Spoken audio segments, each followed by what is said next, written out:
like it's 77 because I'm. Well, we're also thin, and you got a little bit of that, some. Yeah, what's that? What's the some? My buddy told me I had never heard a slur for Portuguese or Brazilian people before. This is a great way to start. Yeah. He told me a fun one. He calls them squids. I think that's fun. A squid. Yeah. What is a squid? The Portuguese ate all that fish and the squid and the octopus and everything, and then you add the lazy one on the end. Interesting. People usually say Portuguese just sounds like gay Spanish. Yeah, that's the one I hear a lot. And Portuguese sounds even worse. Yeah, it's gross. Yeah, the Portuguese de Portugal, Estou aqui de Portugal. Yeah, it's like a Russian expat, a Russian guy who. Yeah, it's not flattering at all. But Brazilian Portuguese, beautiful. It's beautiful. It's like beautiful. a song. Yeah, we're not biased. Yeah, that's cool. Yeah, when I met you, I was like, dude, another white guy that is Brazilian unsuspectedly. I know. It's kind of tight. I know. Cool. I was trying to guess your background, and you were like, it's a weird one you're not going to get. And I was like, that's interesting. I have one of those too. And I still didn't guess it. You were like, this guy has no clue what I've been through. Turns out you're my dad. Yeah, dude. Yeah, I know Boston. You're from Boston, right? I'm not from there. I started comedy there. I lived there the last 7 years. Yeah. But I just moved. But Boston, you were going to say, has a bunch of them. Bunch of them, dude. Too many, some would say. Some would say. Some would say. Some would say. Framingham is this suburb that's like, I don't know, 30 minutes west or something. And there's a whole place of it called Little Brazil. Dude, you just walk down the street, you smell just nothing but like coxinhas and stuff. And that's so funny. Pão de queijo. It's crazy. That's interesting. I wonder why they went there. I don't know. I mean, this thing happens all the time with all these communities, right? Like, which is it, Wisconsin or Michigan? Is like everyone's Somali? I've heard that a shitload of Lebanese in Michigan. Yeah. That's what I've heard about Michigan. Do you think it's just like the first couple hundred randomly pick a place and then everyone else is like, this is where we go? I think a big-ass family moved there one day, and it was still so big, and more family members were like, they're doing pretty good over there. Let's go check it out. Yeah. And then they know friends who were like, let's go hang out with them. And then it just kind of goes from there, And it's always like the tropical and sub-Saharan African ones that end up in Canada and Boston. And, I know, in like some ridiculous opposite place. And then the Polish Jews are all over Miami. It's like, nobody likes Germans in Argentina. Yeah. Yeah. Do you hate Argentinians? Oh, of course. Yeah, let's go, dude. Of course. Tell me this. How frequently, when you drop it on someone, do they go, oh, Brazilian? Yeah, let me guess. Granddad's name was Hans, and he showed up mysteriously in 1945. Honestly, a lot more now that I've been doing comedy. Yeah. But in, like, the world, not that after. In the world, people just go, really? Yeah. And I'm like, yeah. And they go, are you serious? Yeah. And I'm like, yeah. And they go, you're kidding. And then I'm like, I'm fucking 100%. And then they go, wow, that's crazy. But a lot of people in comedy will say, oh, Nazi. Yeah, exactly. Yeah. They've been, I guess, same. Since doing comedy, it's been more. But I feel like Nazi is more Argentinian, whereas Confederate is more Brazilian. Yeah. Dude, what's the name of that town?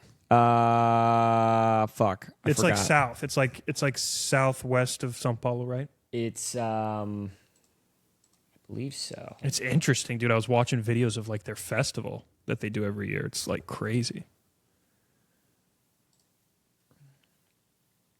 Americana. Yeah. That makes sense. Oh, it's in São Paulo. Do you have so you have Brazilian family members that live there? Yeah. Yeah, most of my mom's family's still there. The only ones that are here really are her brothers or her two full brothers. She's got a bunch of half siblings down there. Interesting. Yeah, that's exactly my situation. My mom's family's all over there. Two cousins. Actually, I have way more, but the two like main cousins. Yeah. A bunch of other family members, shit like that. But you go frequently. I go every year. Yeah. That's cool. I haven't been since 2018. 2018? Yeah. Yeah. I always thought that I would stop going when I got older, but my mom is like relentless on making sure we go every year. Yeah, it's good. It's nice.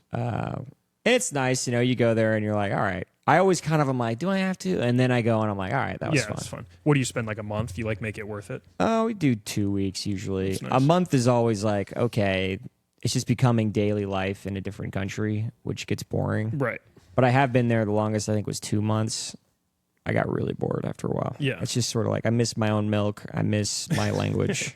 Yeah. Because I'm not like entirely Brazilian enough to the point where I enjoy living there. Right. Does that make sense? Oh, dude, it's a whole thing. Like, yeah. Culturally, like a lot of times, because you're like you're a guy with this background and you're well traveled and stuff, and people are like, oh, these are the people that, what would you say, are so culturally minded that they don't like America anymore and they want to live somewhere else. It's like, I really like it here. I really like it here this too. is my whole thing. I would argue that some of the more culturally minded people like America more. Yeah, because they know it's like, I used to live in East Africa. I lived there for a year. Oh, shit. Yeah, and I was like, and before that I had been to Brazil a bunch. You mean Somalia? Tanzania. Somalia, I would probably still be there. Yeah? Dead. I was like, oh, got it. I was like, what? No, but like, but yeah, I like it. It's just, I was born here. Yeah, my mom's Brazilian, but like my whole thing is I'm a white American. Yeah. And if you speak a little something else, or if you've been other places, people kind of think that you would rather be there. And I love it. I do love it. And I could live there. I could. But I'd rather be here. But given the choice, yeah. It's here all day. Yeah. One thing, as I traveled so much as a kid, I think it's the reason why I fucking hate traveling. Really? Yeah, because every time people are like, oh, we should go here, we should go there, we should travel there. And I'm always just like, dude, but it's such a fucking asshole to travel. It's so much. It's like, let's just chill here. And everyone our age was told, I think more than anyone before and probably anyone since, that was the only way to like be a full human, to like learn and there's some truth to it, but it's not. I have a hot take on this whole situation. Tell me. It's the travel industry has whitewashed traveling to 90% of the planet, to the point where you can go to Vietnam, Japan, France, Italy, Morocco, and have a completely Americanized experience without truly knowing what it's really like to live in that place. Yeah. So you go there and it's like you're basically going to fucking Disneyland. Right. And they go, oh, they do the little dance for you, but you don't really know. Yeah. You didn't learn anything. Yeah, you went to Epcot. Exactly. You got a little you got a little Exactly. Airbnb, the person hosting it speaks fluent English, And then you come back and you tell all your friends about what an amazing trip you had, and maybe you have a cutesy story about a word confusion that you had. Right. But you didn't actually experience that culture. And I think that the romanticization of that whole thing that you mentioned came from like 50, 60 years ago when you traveled and you couldn't get that experience. You just got raw dogged into you that just got stabbed world. and mugged. Yeah. It was a And- real adventure. Exactly. And then people came back and were like, I had a real adventure. And then everyone was like, oh, that's so cool. And then they whitewashed it and now they can come back with those same stories. Yeah. But in reality, it's bullshit. Yeah. It's so true. It's like you gotta go, you gotta do, and then people go to the other extreme, and you have like these big game hunters, and it's like, God, these guys, this is too much, and this sucks. But you kind of get it a little bit. You're like, oh, this is, I kind of, this is the only way to like kind of Yeah. do any. It's not the only way, but Yeah. for some people, Is that people where with you were money- there? You were game hunting? I wish, dude. No, I would have way more money. Yeah. No, I was teaching. It was the first job I had out of college. English? I was teaching anatomy and physiology to nursing students. In Tanzania? Yeah. Wow. It's a good time. That's wild. How the fuck do you land on Tanzania? It was just like this program that my school had. I went to like this tiny Catholic school, and it's like run by Benedictine monks. And they have a Benedictine abbey in Tanzania that they like know. And this place is, they run a hospital and a nursing school and a high school and a everything. And then they're just like, we're short staffed. We need people. And they send students. Is that too far north for Swahili? What do they It is speak Swahili, there? yeah. Oh, it's Swahili? Swahili, Oh, yeah. shit. Yep. Interesting. You know any Swahili words? I'm pretty much fluent. Get the fuck out Yeah. of town, dude. Yeah, pretty much. What is... Oh, shit. How long were you there? I was there for a year, and I got like, we just, you're fully in it, and it's an easier language than others to learn. So you're just fully there. And yeah, Easier how? there's like, The Romance languages have gender. Conjugation. They don't have any of that. They don't have articles. The word for the and a there isn't one. There's pretty much only past, present, future, and perfect tense that you have to worry about. It's like pretty intuitive. It's like really phonetic too. Yeah. The spelling is simple. The pronunciation's simple. Interesting. There's some complicated things, but like compared to, it's not like dude, if you're tackling German or something crazy. Yeah, German was hard. I took that in college for a year. Yeah. Fucking hated it. Yeah. Seems Russian was easy until you got to the different conjugations. I did Russian for 2 years. I was really into it. But the spelling is simple, phonetic. It's an easier language. But once you get to the conjugation, it's like, what the fuck? Because they don't conjugate just the verbs. They conjugate everything in the sentence. brutal. It's brutal. You got to agree your adjective with the noun. And Yes, number. and they all have different endings. They're not the same. So Yeah. the nouns, the verbs, and the adjectives and the adverbs all have different endings, which is insanity. Brutal. I mean, no wonder we've had a difficult relationship. Yeah, right. But yeah, that would be interesting if you just had to say past tense, future, and present. That would be pretty simple. Yeah, it's pretty simple. Yeah. Then you're just memorizing words at that point. Essentially. Yeah. And the majority of small talk is like, there's so much small talk that's just these back and forth greetings that you do have to memorize. There's like a specific answer to each one.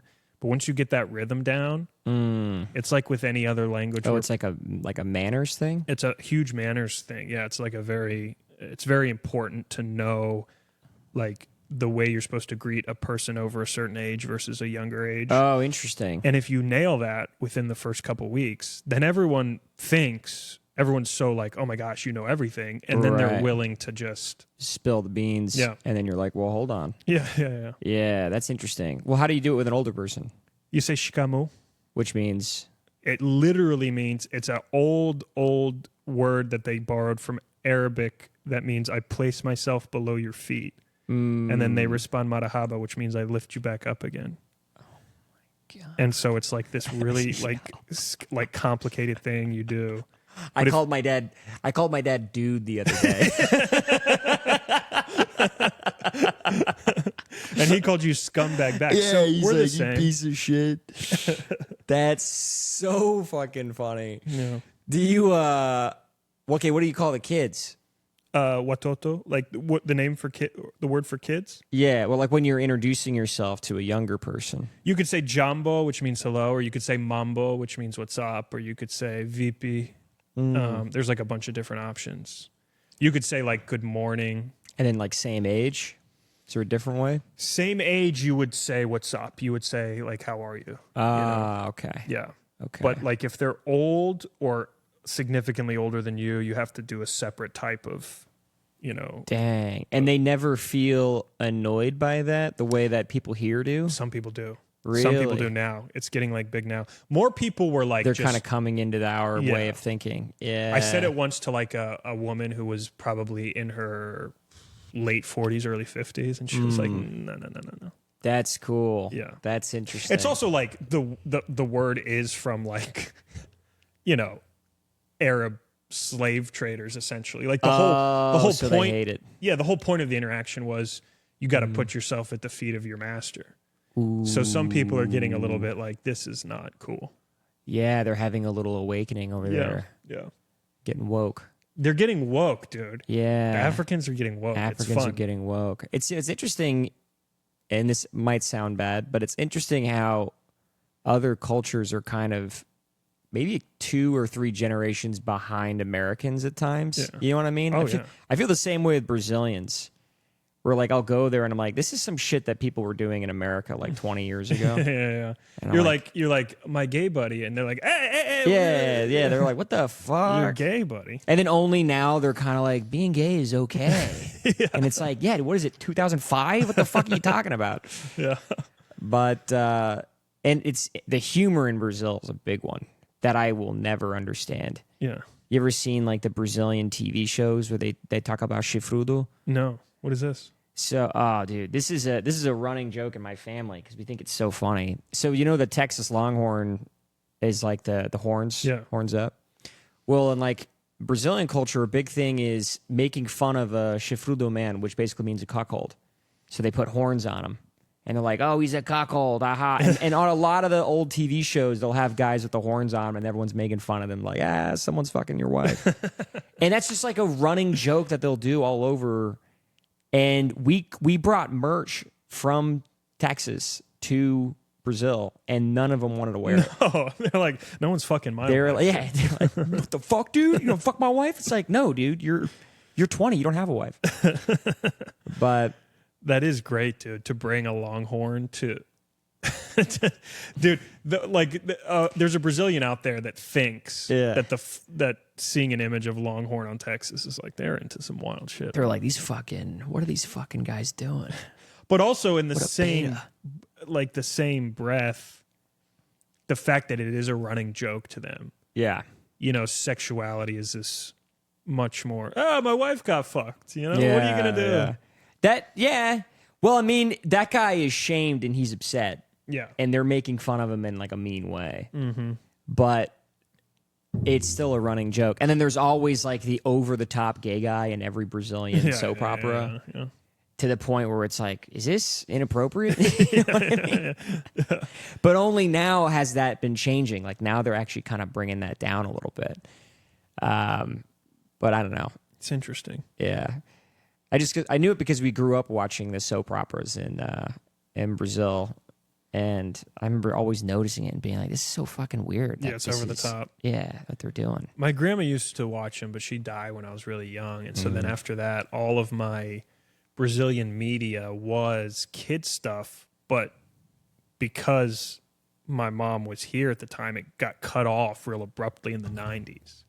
So I didn't know anything post-90. The pop singer I knew was Eliana and Ivete Sangalo. Mm-hmm. And then the cartoons I knew was Monica, which I think Monica is still. I remember that one. I never watched it. We didn't do that many Brazilian cartoons. We had the little comics. Yeah. Oh, the little ones with like the native kids. Yes. Yeah. I forgot they were called. I know what you're talking about. Fuck. I forgot what they were called. But that one, a lot of soap operas. My mom loves soap operas. What else did I get media-wise? Sandy and George. I don't know this. No. They were musicians. Brother-sister music duo. I'm trying to think what else. Roberto Carlos. A lot of that. Yeah. All that stuff. That's pretty much the big ones. But those were like the big cultural impacts from Brazil that I had. Did your mom have a thick accent? Yes. Yeah. To this day. Yeah. Very thick. To the point where it's like, what the fuck are you saying sometimes? Yeah. I still kind of make fun of her. Yeah, of course. It's funny. I'm like, dude, what are you saying right now? She's like, I'm coming to your house in 40 feet. I take a slightly right turn. Yeah. I come into your house. She doesn't, it's not, I would actually be very curious to hear you. That was a perfect Brazilian accent, but a lot of times people think my mom is Polish. Oh, really? Or Russian. Yeah. Because she doesn't do the coming to your house. Yeah. Like she did house. You know that? Yeah. She doesn't do that. Yeah. She kind of just goes, I don't know. It's kind of sharper. It doesn't go housey. It's just like house. Like she kind of ends it at house. Interesting. She's from São Paulo. She's from São Paulo. Yeah. And maybe that's the difference. I guess. I can tell a Carioca accent, obviously. For sure. But other than that, I probably couldn't tell you. Yeah. They got the crazy like Arabic R's. Yeah. Yeah. We always love. I love doing the Nordeste, you guys. I don't. Like, tá passando mal hoje. Just like super slow and kind of whiny. Yeah, just kind of like tá ficando bem aqui. Just so good. They're always just like taking a big dump in their pants while they're talking. It is. The bang. My dad would always be like, it's because these guys are all sitting on a beach all fucking day. Yeah, They can't even articulate what they're saying. Yeah. Fuck it. People say like, why is there not like more of an artistic revolution from like, certain areas of the world that are super nice? It's like, why would you? Why would you? You know what I mean? There's beautiful, obviously, like the music and everything. Brazil's not a good example because it's got a lot of everything. Yeah. But there's some countries where people are like, what's going on there? It's like they're chilling. They're chilling. What do so you mean fat. what's going on? Especially if you have such a nice beach. It's like, dude, what else is there to do? I'm not making shit, dude. Yeah. Because, dude, if you think about, and this is honestly, like historians have debated about this, like why did England take over the planet? It's like they lived on the shittiest place ever. Yeah. And they needed resources to stay alive in this shitty place. So they had to go out and like kill people and steal shit. Yeah. They had to do that. But if you grew up like, on a nice beach in Brazil, you're chilling. Yeah. Every day you wake up and it's like, cold beverage, I'm vibing. It's like that thing of the guy fishing off the coast of Costa Rica and the Wall Street banker comes up to him. Have you heard this? No, I haven't. And the banker's like, what you should do is actually move to New York. And then you can go out there and make a bunch of money, bet on stocks, buy yourself a nice house on the beach, go fishing whenever you want. And because you have all this money. And he goes, dude, I live on the beach and I go fishing whenever I want now. Yeah. Like that's, yeah. What are we talking about? There's only two types of people that are chasing stuff. It's the ones that want the thing that a lot of people already have, and then the ones that want to kill their wife.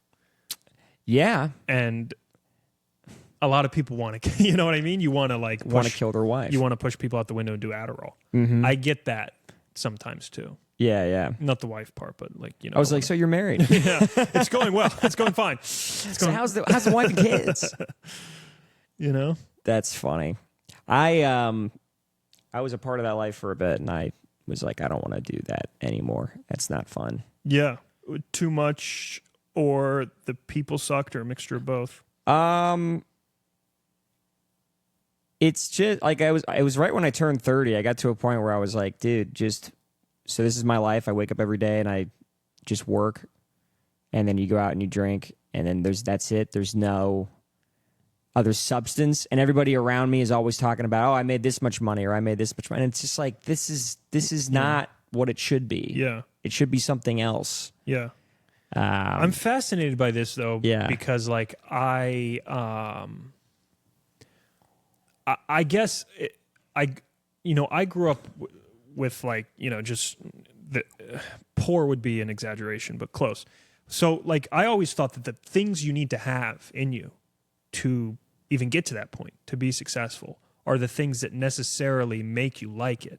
But then I hear stories from people like you and other people who I can get to know and respect as someone that like sees a bigger picture and likes more stuff and isn't that bogged down. And I'm like, well, then it must not be the case then that you have to have that thing to be able to do well in it. Like you could, if you wanted, in other words, you could wake up tomorrow and say, you know what, I want to fucking get back into it. And it would take some work, but you would ultimately like be back in within a year, right? I think if I wanted to get back into it, I could.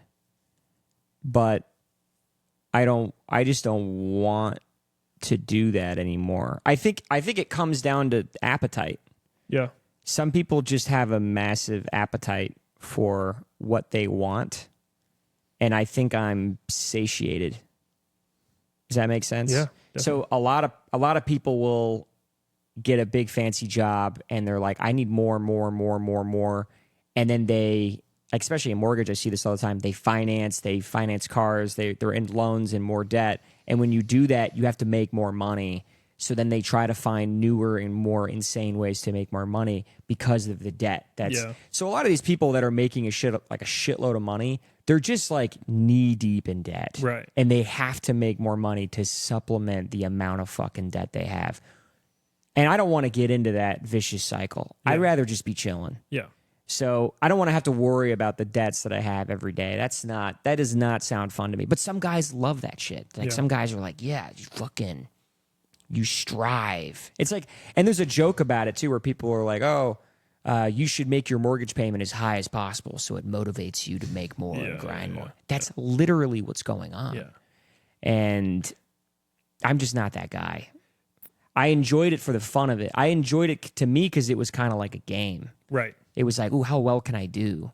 But then when I realized that the game is literally my whole life, I was like, fuck. Yeah. I can't keep doing this. Yeah. You know? But I could get back into it if I needed, to do it. Yeah, you were good at it. I was good at it. And it was fun.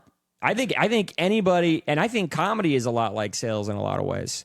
Because all day long you're writing and you're creating your product. And then you're pushing it out to people. Yeah. You're trying to get in front of bookers and sell yourself and clips. You're trying to get on. There's a lot of sales aspect to it. There's just less money, obviously. Yeah. But there she goes. Oh, Mina. The legendary under the couch. Oh, she just went fully under the couch. Yeah, you can see her on the camera, too. There she is. Oh, that's cool. Yeah, that's her move. She's afraid of ice. It's okay, Mina. You're white. You'll be fine. She'll be fine. Yeah. And if she got deported to Alaska, that'd probably be the best thing for her. Right. But, yeah. You ever done sales in a crazy sales job? Nothing crazy like that. I do a little now. I run my own business, but it's just like I'm just cold calling clients for like small stuff. But what do you do? I manage like short-term rental, like arbitrage. So I'll like lease a building and then make it an Airbnb. Nice. But, nothing crazy like that.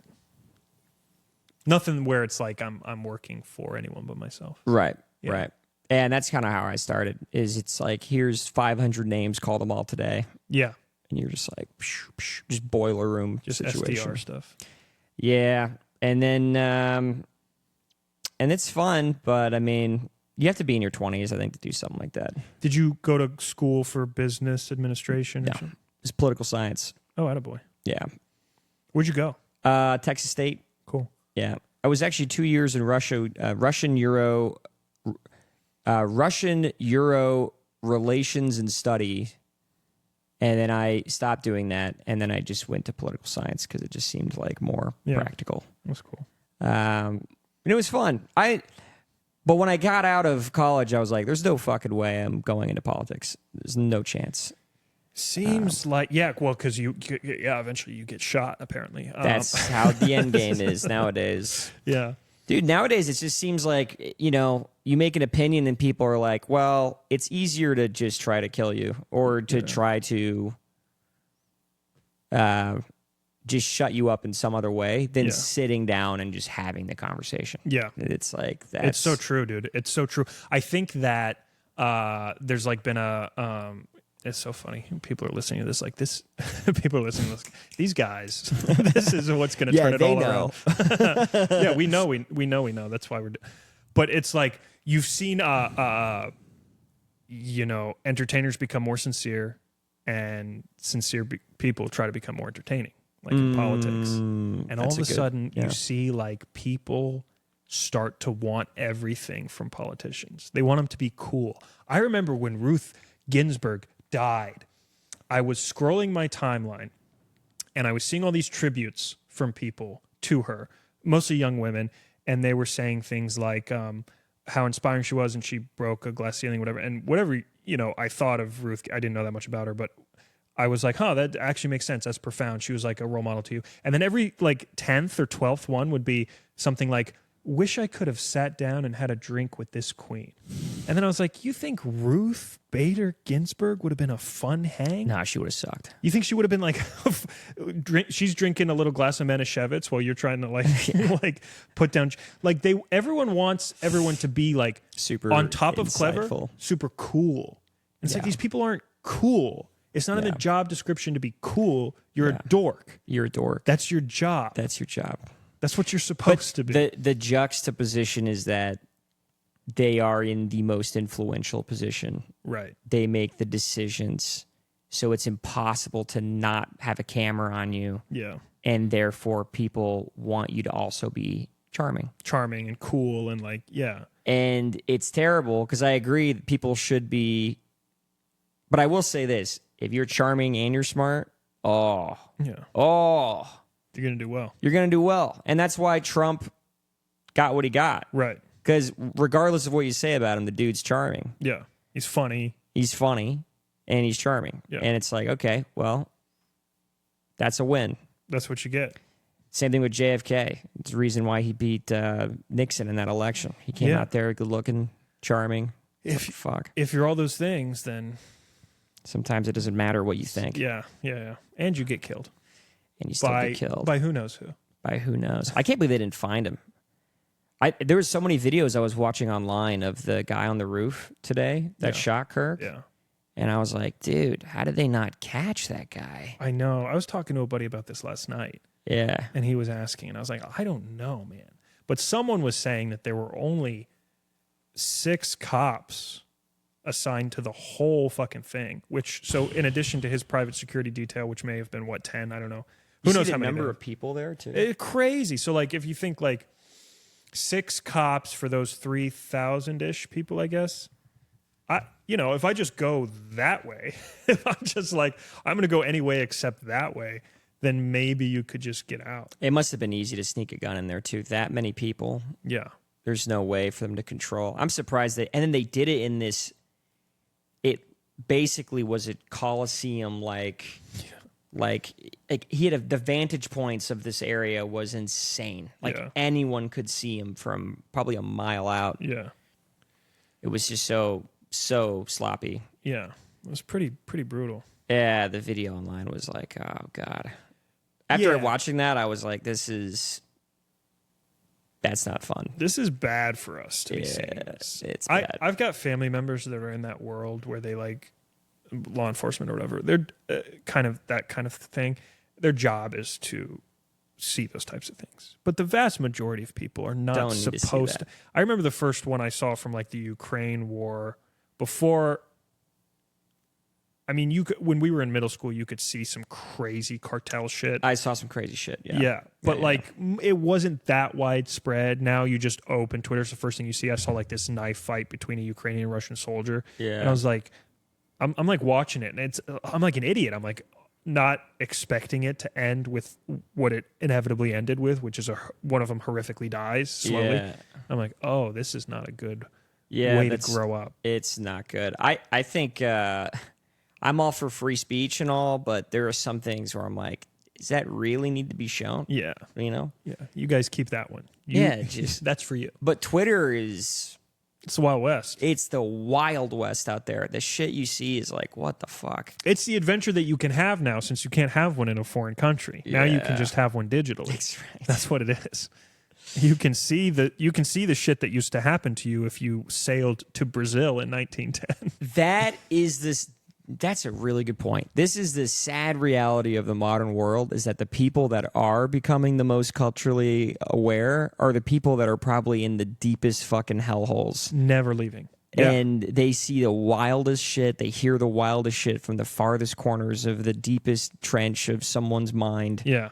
In the middle of nowhere, and they're like, oh, look, that's what I heard the other day. You know what I mean? That's the final frontier right now. Yeah, that's the frontier, because the type of person that was willing to go to the frontier when it was still the frontier was a crazy motherfucker. Was a crazy fucker. Dude, crazy. And now I never played video games growing up. And this past year for Father's Day, my wife bought me a Switch and this game called Breath of the Wild, Legend of Zelda. Have you played it? I have played it. So, first of all, an insane first video game to ever play because it's so good. It's like giving a kid a chocolate cake to themselves. And I'm like, every night I'd go to bed at 2 a.m. My wife would be like, are you okay? I'm still vibrating. You're just in there. Yeah. So it's insane. But anyway, it's this open world game, and you go and you uncover different parts of the map. And the map is not, as you know, fully revealed until you find the places.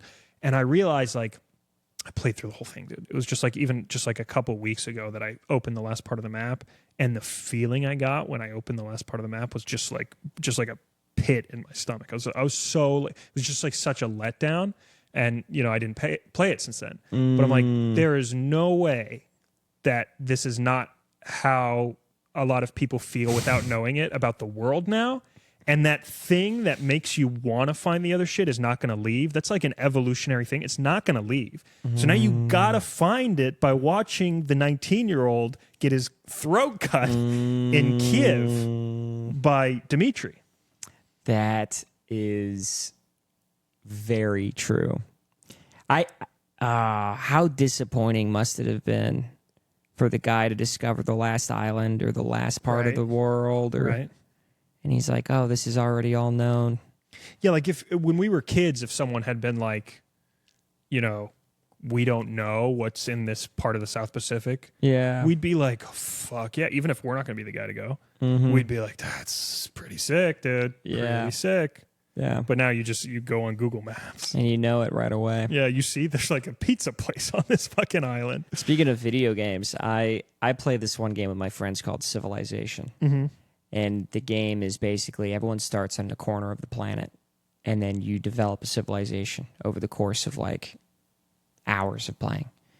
And eventually you get to the point where you get boats and you get to explore the seas and you're like charting the ocean. You're, like you said, you're uncovering all these pieces of the map. And then there's a point in the game where someone gets so advanced that they invent a satellite. And then the map is just like filled all the way out and everyone has a copy of it. And it's such a fucking sad moment. Oh, dude, it's brutal. Especially if you're not the guy. Especially if you're not the guy. Because then you're like, oh, this is just some map that some guy figured out, and I'm just an asshole, and I didn't figure this out, and he did because. And he then has they the build thing a up there. statue to him in the world, and then you all tear it down. That's right. Fuck And- Christopher Columbus. Yeah, and I wonder if that's how you think that's how like not ancient, but you think that's how other cultures felt when the United States made a satellite, or like Russians made the satellite for the first time, Probably. and they're like, "Here's the Earth." Yeah. It's just like, oh, it's like okay. demeaning too, because in Yeah. the game you're like, oh, he's the boss of us now. Yeah, here's the Earth, and that's your country right there. Yeah. That's where you are. Yeah, you make all the rules. Yeah. I could see myself being mad if I was Tanzanian, someone handed me a map and we weren't the center of the map. I Yeah. would be a little bit upset. Yeah. And it's like Europe or something. Yeah. And then they made it bigger than it actually Right. is. And the name of my country is whatever. It's Tanzania. Mm-hmm. You know? Yeah. That's the big thing I hate is the way that we fuck with the maps. Have you seen the map fuckery that we do? No. Tell me about this. That's getting pulled up right away.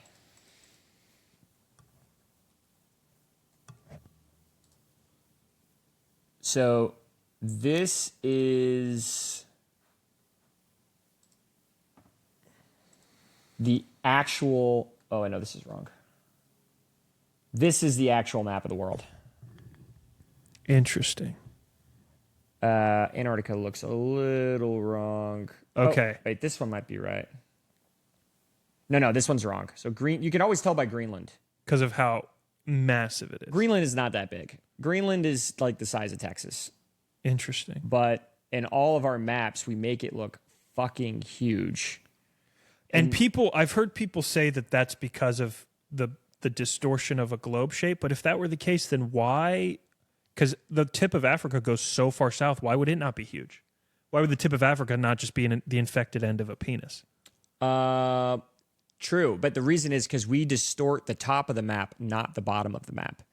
Really? And the Europeans distorted the top of the map because they're trying to inflate the size of Europe. Yeah. Because that's the map that they were looking at most of the time.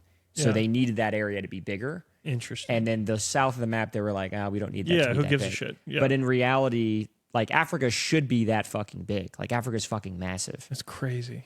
This one's not true. Yeah, when you go back and forth between them, it's like a Mandela thing. It's crazy. Yeah. Also, I mean, I get the reasoning of it had to be bigger because we had to see more. Mm-hmm. But now the whole thing of like, if I was like a imperialist colonialist type, I would want to make Europe be smaller to show my power. Yeah. You know what I mean? I'd want to be like, look at how small we are and how we fucked everything. I could see that. But I think at the same time, it's like they want to. Oh, this is an interesting one. Look at that. They want to be able. They're always like navigating around Europe. They're never navigating around anywhere else. Generally. Oh, interesting. This is like flattened out. Best known using the Mercator projection. This one looks wrong. Yeah, Africa's too small. Oh, that's actual Greenland inside of Africa. That's crazy. Isn't that crazy? Yeah, because they make Greenland look like it's the size of Africa. And it's right there in Botswana or whatever. This one's egregious. That's nuts. Yeah, that one's completely egregious. What is this? We're just sitting here looking at maps now. It's so funny. Donald Trump was like, "We're going to take Greenland." He thinks it's that big. He's like, "Dude, what are they? They have great stuff. These Great people. stuff. Who knows what's up there?" Oh, you do a good one. Oh, thanks, that was a good one. I just hit a nice moment there. You did. That was solid. I love seeing maps like that where they inflate Texas over like Europe or something. Have you seen that one? It's crazy. And it's just absolutely nuts. But yeah, it gives you an idea. The big one is the Sahara. Just how massive it is. How fucking massive the Saharan desert is. I think you could fit the United States in there twice, I think is what they say. That's crazy. Actually, it's probably once. I'm thinking about it. And the fact that it wasn't always a desert is nuts. I have heard that. It like has slowly been growing over time. And they say it's getting bigger still. Yeah. Yeah. That's nuts. That is nuts. You ever seen Hidalgo? Yeah. Dude, I used to love that movie. Watched that movie the other day. Did you like it? So good. It's pretty sick. So sick. It goes, what is he? What's that line? Is Omar Sharif in that? Omar Sharif from Lawrence of Arabia? Is he the old guy? I think he might play the old guy in that. Omar Sharif is that wicked handsome guy from Lawrence of Arabia. My wife was in love with him. And my mom. Ooh. Oh. I think he plays the old. Yeah, that's him. That's right. Yeah. He goes, "Did you impugn my daughter's honor?" Yeah. And he's like, I swear to God. He's like, "Bro." She came in my camp. She was fucking on me, okay? Yeah. And the one guy's like, "I am from a long line of horse racers." So am I. So am I, brother. Viggo Mortensen is pretty cool. I love him just being a total, just drunk. Yeah, And he's great. Just roasting all these highbrow fucking Arabian princes. Arabian aristocrats. Yeah. That was a good one. He's talk about a guy. I mean, that dude speaks like 17 languages. Viggo? Yeah. I didn't know that. Yeah, he's like he was raised in Brazil. Or maybe I got that wrong. He was raised in South America. Viggo? Yeah. He He's great. Oh, it's 2. He looks German. Yeah. Mortensen sounds like Swedish or Dutch or something. It does sound like Swedish. Viggo Mortensen's father, Denmark. Arathorn. Oh, Denmark.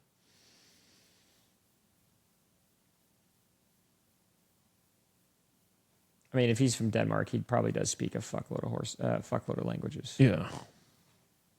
Denmark makes sense. He does have it. You ever play this game? What's it called? Ethno Guesser? Oh yeah, here we go. Spanish, English, Danish, French. Oh, not Portuguese. He must have been somewhere else. What is that? You just see a picture of a person and you guess based on the size of their nose what they are? That's crazy. How hairy their upper lip is. Yeah, it's pretty much it. I play that with some friends every now and then. That's and fun. It seems racist, but it's really not. I would have lost with you. Yeah? Yeah, you would have. You would have. But I do have so much Irish in me that, I mean, I think it kind of... That's me too. You would have guessed my brother, which is crazy because we look a lot alike, but he's got that weird thing. Do you know how like Brazilian men, a lot of Brazilian men have a long face with a big toothy smile? Yeah. Like Kaká, the soccer player. Yeah. He's got a little bit of that. He's got a big ass toothy smile. Yeah. I know a lot of Brazilians, like especially the exceptionally Portuguese ones, are exceptionally pale, but with like thick black hair. Like very thick black hair, very hairy in general. Yeah. But they're pale. Yeah. They look like a pale Arab man. That's kind of what they look like. Yeah. There are Brazilians that look like that all the time, and I'm like, oh man, there's one. Yeah, they got albinism everywhere except the follicles. Yeah, and then there's some guys that just look like Pedro Franco. You know him? Yeah. But he's really tall for a Brazilian. I don't know a lot of Brazilians that are that tall. No, not many. My granddad was so short. He was like, I guess he wasn't that short. He was old, so he stooped over. Yeah. Yeah, my granddad was from Campinas, São Paulo. Campinas. And, yeah, he was old as shit. Barely could talk to that dude. Yeah. Barely wanted to talk to no. Really? He's just a weird guy. I think he was Yeah, he's fine. He used to tell the most like strange stories. I mean, whether people like it or not, there's actually a significant cultural difference. You know, we are in the Western world, right? And South America is part of the Western world, but there is a cultural difference For sure. And my granddad was a fully Latin man. Everything about him was antithetical to all of the ideas, right or wrong, that I had about masculinity growing up with an Irish Catholic dad. And it was just this thing where like you get along, but there's like a lot of just what are we on the same page about? What do we like? The same things. It's like, you remember as an adult having that sophisticated emotion of meeting someone and going, it's not that I dislike you, it's just we're not vibing. You know, sometimes you have that as a kid. You know, as like a 5 or 6 year old kid, you don't know what it is. But I kind of had that with him. He just like wanted to talk to me about women and stuff. And you didn't vibe with that. I was just like, I like women and I like talking about women, just not with my granddad. Yeah, you know what I mean? Yeah. I completely relate to that. Yeah. Because I feel like, but I think, again, that is a cultural thing. Yeah. Because my grandfather would always be like, you seeing any girls? Yeah. And I'm like, I'm 11. Yeah. You know? Yeah. And it's like, what do you... And he's like, it doesn't matter. Like, you should always be talking to girls. You should. And I'm just like, that's not how I've lived my life. Right. And my dad was not like that. No, it's the Irishmen are not. To a fault the other way, for sure. But my dad is like, I would say to a fault. Like, there are times where I'm like, you never really talk to me about anything personal. Yeah. Yeah. It was mostly like his dad was a English professor. And then my dad was sort of kind of just like he was like a tech guy in California, but he had the same kind of like we talk about World War II. Yeah, and Virginia Woolf. Yeah. And 2,000 Leagues Under the Sea. That's so good. It's so specific. And that's it. Anything else is like, what are you saying right now? Yeah. So like anything girl problems, drama, he's like, no. He's like, what's up, pussy? What are you what the fuck are you talking? You bottle that up and you hold it forever. Yeah. Yeah. But in Brazil, very different. Hyper masculine. Right. Hyper masculine is the way I would put it. Yeah. Like my cousins, man, growing up with those cousins, I did not fit in. They're just out there fucking. Everyone's out there fucking and just talking about it. Mm-hmm. Yeah. Just trying to fuck. Talking about when the next time they can fuck, ways to fuck, and I'm like, going, my mom, she came over, she caught me fucking, she was upset, I don't know why, and I'm like, has anyone read 2,000 Leagues?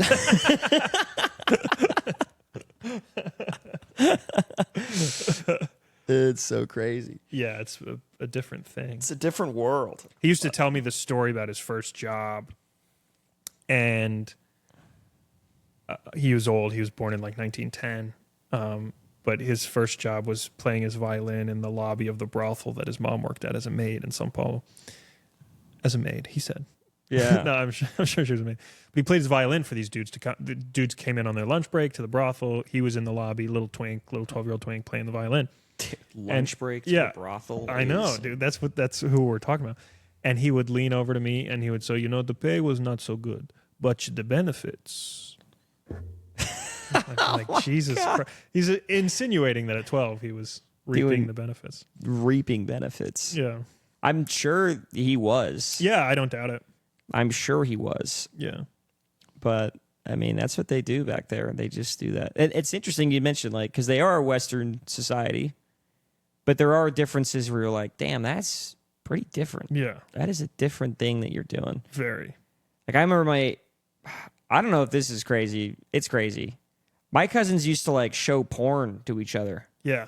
They'd be like, look at this one. You see this one? Yeah. And they'd be like, yeah, that one's sick. You see this one? And I was just like, this is nuts. That's the first time I saw porn was from my Brazilian cousins. Too. Yeah? Yeah. Dude, I remember just blown away that they were just showing it to each other. Yeah. I was like, this is something you never talk about. Yeah. You should be ashamed and then die. Yeah, that's what we should do.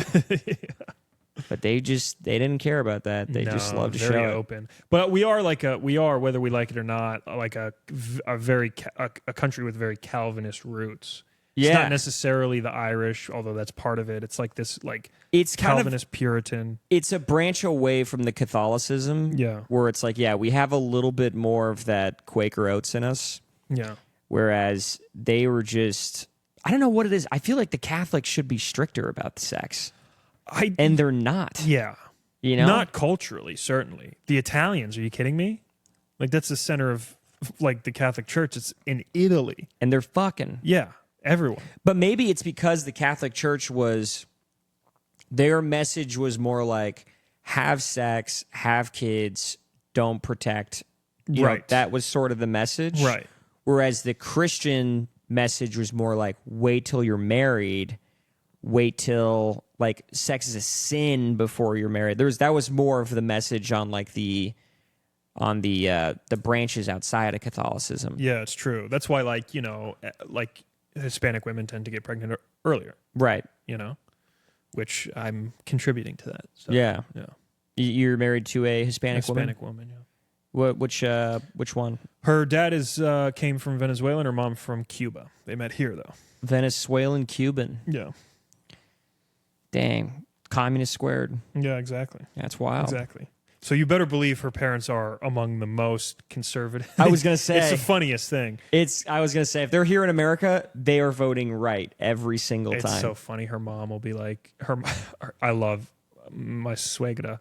She'll tell me in vivid detail the story of them coming over here, obviously illegally, the whole thing. Like, you know, she's legal now.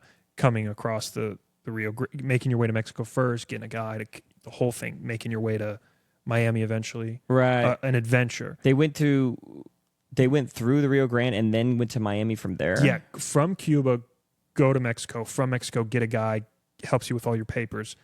Sneak over, get to Texas.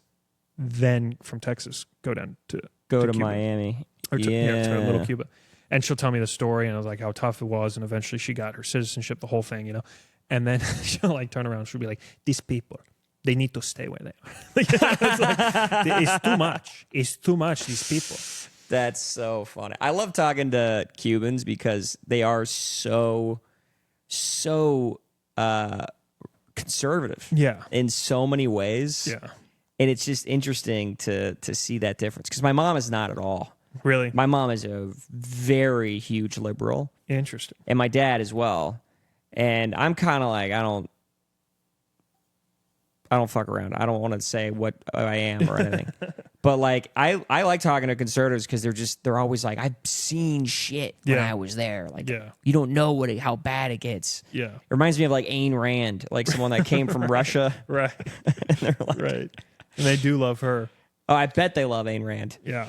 But I had, not all of them, but I had Brazilian cousins or the cousins that I was closest with, and they were like members of the Communist Party. That like hyper leftist stuff is pretty big there too. That's interesting. Yeah, the hyper leftist, but they stay there. A lot of them, they do. They love it. Yeah, you know, they get Lula back in and trying to. My sister loves going to Cuba. She's a little bit of a lefty. Yeah, she's always talking about how great it is. She likes the vibe of Havana for a vacay, or she would like. She works in nonprofits, and they have to go there for work sometimes. Yeah, and every time she's there, she's like, "It's so cute and it's great, and like what America does to these people is terrible." And I'm like, "Okay, yeah." But also cheeseburgers. Let's be real. But also everyone's driving a car from the 50s. Yeah. And that's kind of their fault, right? Yeah. But it is brutal. I mean, especially now, like Maduro. Someone said the other day that they put a $50 million bounty on his head. Really? The United States government.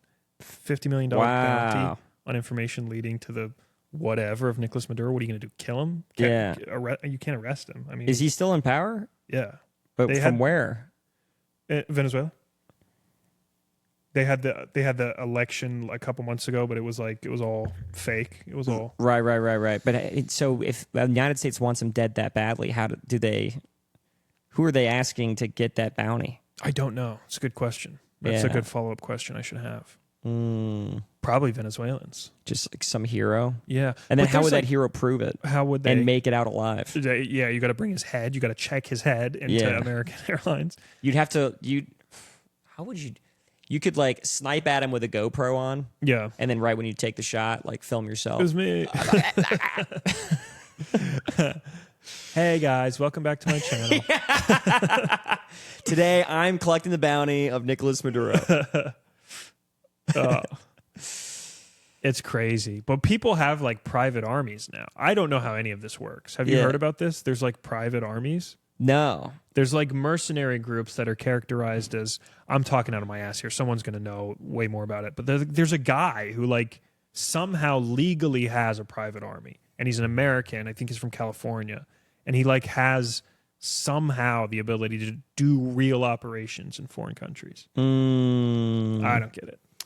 I mean, if it's an enemy with no ties to the United States in any way, why would the U.S. care? Yeah, they don't. You know what I mean? It's like we get no trade from them. We have no relationship with them at all. Yeah.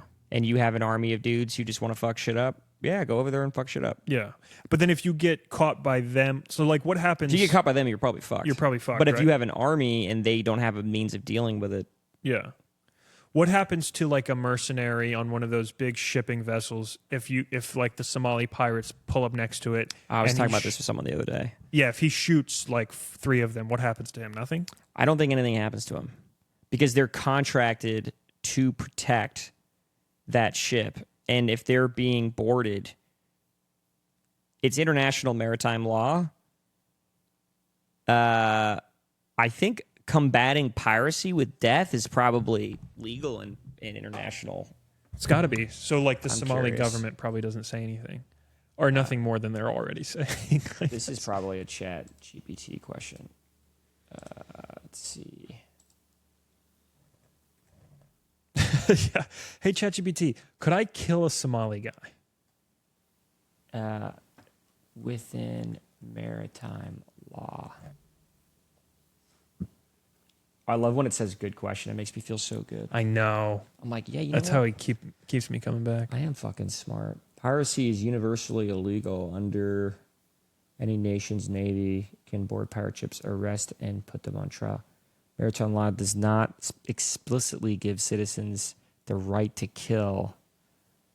Deadly force can be used in self-defense. So, I mean, it's just like defense. Yeah. But, I mean, if they're coming at you with boats,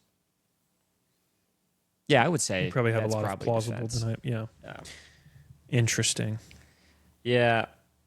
When I was in college, I said I did political science. We had to do a mock trial defending the invasion of the Falkland Islands off the coast of Argentina. Very fun. Yeah. I actually really enjoyed that. Which side were you on? So I was the Argentinians, and I had to make an argument that the Maldives were in fact part of Argentinian like sovereignty. So I think the way I did it was I quoted, there was some bullshit pioneer from like the fucking 1500s that went to the Maldives who was Spanish, and he planted a flag there at one point, and I was like, basically my whole argument was on that guy claiming it for Spain, and when all of that land went to Argentina, that was included. But then the counter argument was the English who were like, well, we've had people just living here that are English citizens for like 200 years. So like, who the fuck are you guys? And this is fun. It was a fun little back and forth. That is fun. Yeah. I'm impressed with that counter argument because all I would have been able to come up with is, but Maggie Thatcher, a sweet lady, a beautiful woman. And then my counter would be, no, she's a bitch. I should have gone to your school. Our professor's like, these two are retarded, but I think we got to The whole mock trial, you're like, she's really nice. And I'm like, no, Dude. fuck that cunt. Margaret Thatcher's like a sweet fucking lady, dude. She's so tight. she's hot too, dude. She's not tight at all. She's loose. Bitch be getting fucked. Don't dude. fucking talk about it that way. Like Idiocracy. You seen that movie? Yeah. Oh, I watched that again the other day. It's so good. Fucking funny, dude. I was on the debate team for just like one semester. I went to one event. I was a bio major, but my school was huge with political philosophy. It was like the #1 major, and most of my friends who did it are in DC now. And so I did debate because this is what my friends did, and I went to one event, and I won 3 and I lost 3. And I don't remember all of them, but one of the ones that I lost was about the like degradation of natural resources in Australia, and about how like like feral animals are a problem. Like they're getting out, donkeys and rabbits are getting out and they're reproducing in the wild. They're depleting all the vegetation and it's causing the place to become a desert. I had nothing. I was like, this kid's a genius. I just had nothing. And I just went up there and I was like, Your Honor, can I switch sides? I was essentially, I forget how I said it, but I was like, I feel like Australia is already a pretty arid, dry place, so this doesn't really make any sense. It probably already is that way. And the kid just like pauses and looks at me and looks back at the guy and like shrugs. It was embarrassing. Funny. How would you combat that? So his argument is that loose animals are ruining the environment. Yeah. I guess, what would he say? I think his point was that like you got to cull. It was some environmental science proposition. Like fences? He was like, either that or you got to cull, because they do those culls. Have you seen those videos? Calls. Yeah, CULL. The dudes will get up into helicopters, whether they're, I don't know what their equivalent is of park rangers. We do them here sometimes too. But they'll get up into helicopters with assault rifle, like semi-automatic assault a cull. rifles. Yeah. And they'll just fly over and just shoot things and then just leave them there. Yeah. So there's videos of these dudes. They're going down there shooting, because donkeys are apparently a huge issue. In Australia, donkeys? Yeah. So they'll just shoot a shit ton of donkeys and then just leave their bodies there. Oh, that's sad. And I think I was saying, I feel like shooting a feral pig in Texas is not as sad as shooting a donkey. I agree. Donkeys are sweeties. Donkeys are sweeties. I like them. I would be sad to shoot a donkey. Yeah. That's interesting you brought this up. There's another island off the coast of, it's in the Caribbean. I forgot the name of the island. My parents went there, and I thought this was so funny. They were talking about these donkeys that were just all over the island. Like they don't have a home. They were there when it was colonized, and then everyone just left them. Interesting. So now there's just like loose donkeys that inhabit this island. Yeah. And every now and then this island is hit by like Category 5 hurricanes. And it just mows across this island. But the donkey, there's no trees. So it's just the image of a donkey just in a field in a Category 5 hurricane. After a nuclear holocaust, he's still just like... It just cracks me up. This is like a bunch of donkeys. Like, how the fuck did we get here, dude? That's so funny, because I imagine them like one day being the exclusive welcome committee too, with like a lay like, hey man, I'm here. Welcome to our island of brotherly Me love. not scared of no little hurricane. Dude, you're good at the voices, dude. Oh, thanks, dude. I saw your like Jordan accents. Peterson videos, and I was going to ask you to do a couple Jordan Peterson accents. This is hell. He's so fun to do. He's like, well, it's an interesting question, because it's like, what do you mean by that? What is a donkey? In the Jungian sense, it's like, well, a donkey is a metaphor for Christ. And it's like, he came into Jerusalem on the back of a donkey. And it's like, you might think to yourself, well, that means nothing. But it's like, look inside yourself. It means something deeply profound. Oh, my God. I got to give you... Hold on. Let me ask you one of the questions. Yeah. And then you do it in the voice. You do it as Jordan Peterson. Okay. Okay? This is one of the dumber ones. Okay? I'm just going to have you riff it out. What are your thoughts on garden gnomes? Well, first of all, a gnome. Well, what does this mean? We've understood deeply in the West for hundreds of thousands of... You have a mechanism in your brain that runs on serotonin. It's a reward system. And if you see a small person, you think to yourself, well, this is a dynamic of power. This is a contemporary hierarchy, right? Yeah. And you occupy a space in the hierarchy. And it's like, you might see a small man and you think to yourself, well, I've inherently subjugated this man as a consequence of white male-dominated patriarchy. And it's like, well, I wouldn't be so sure about that.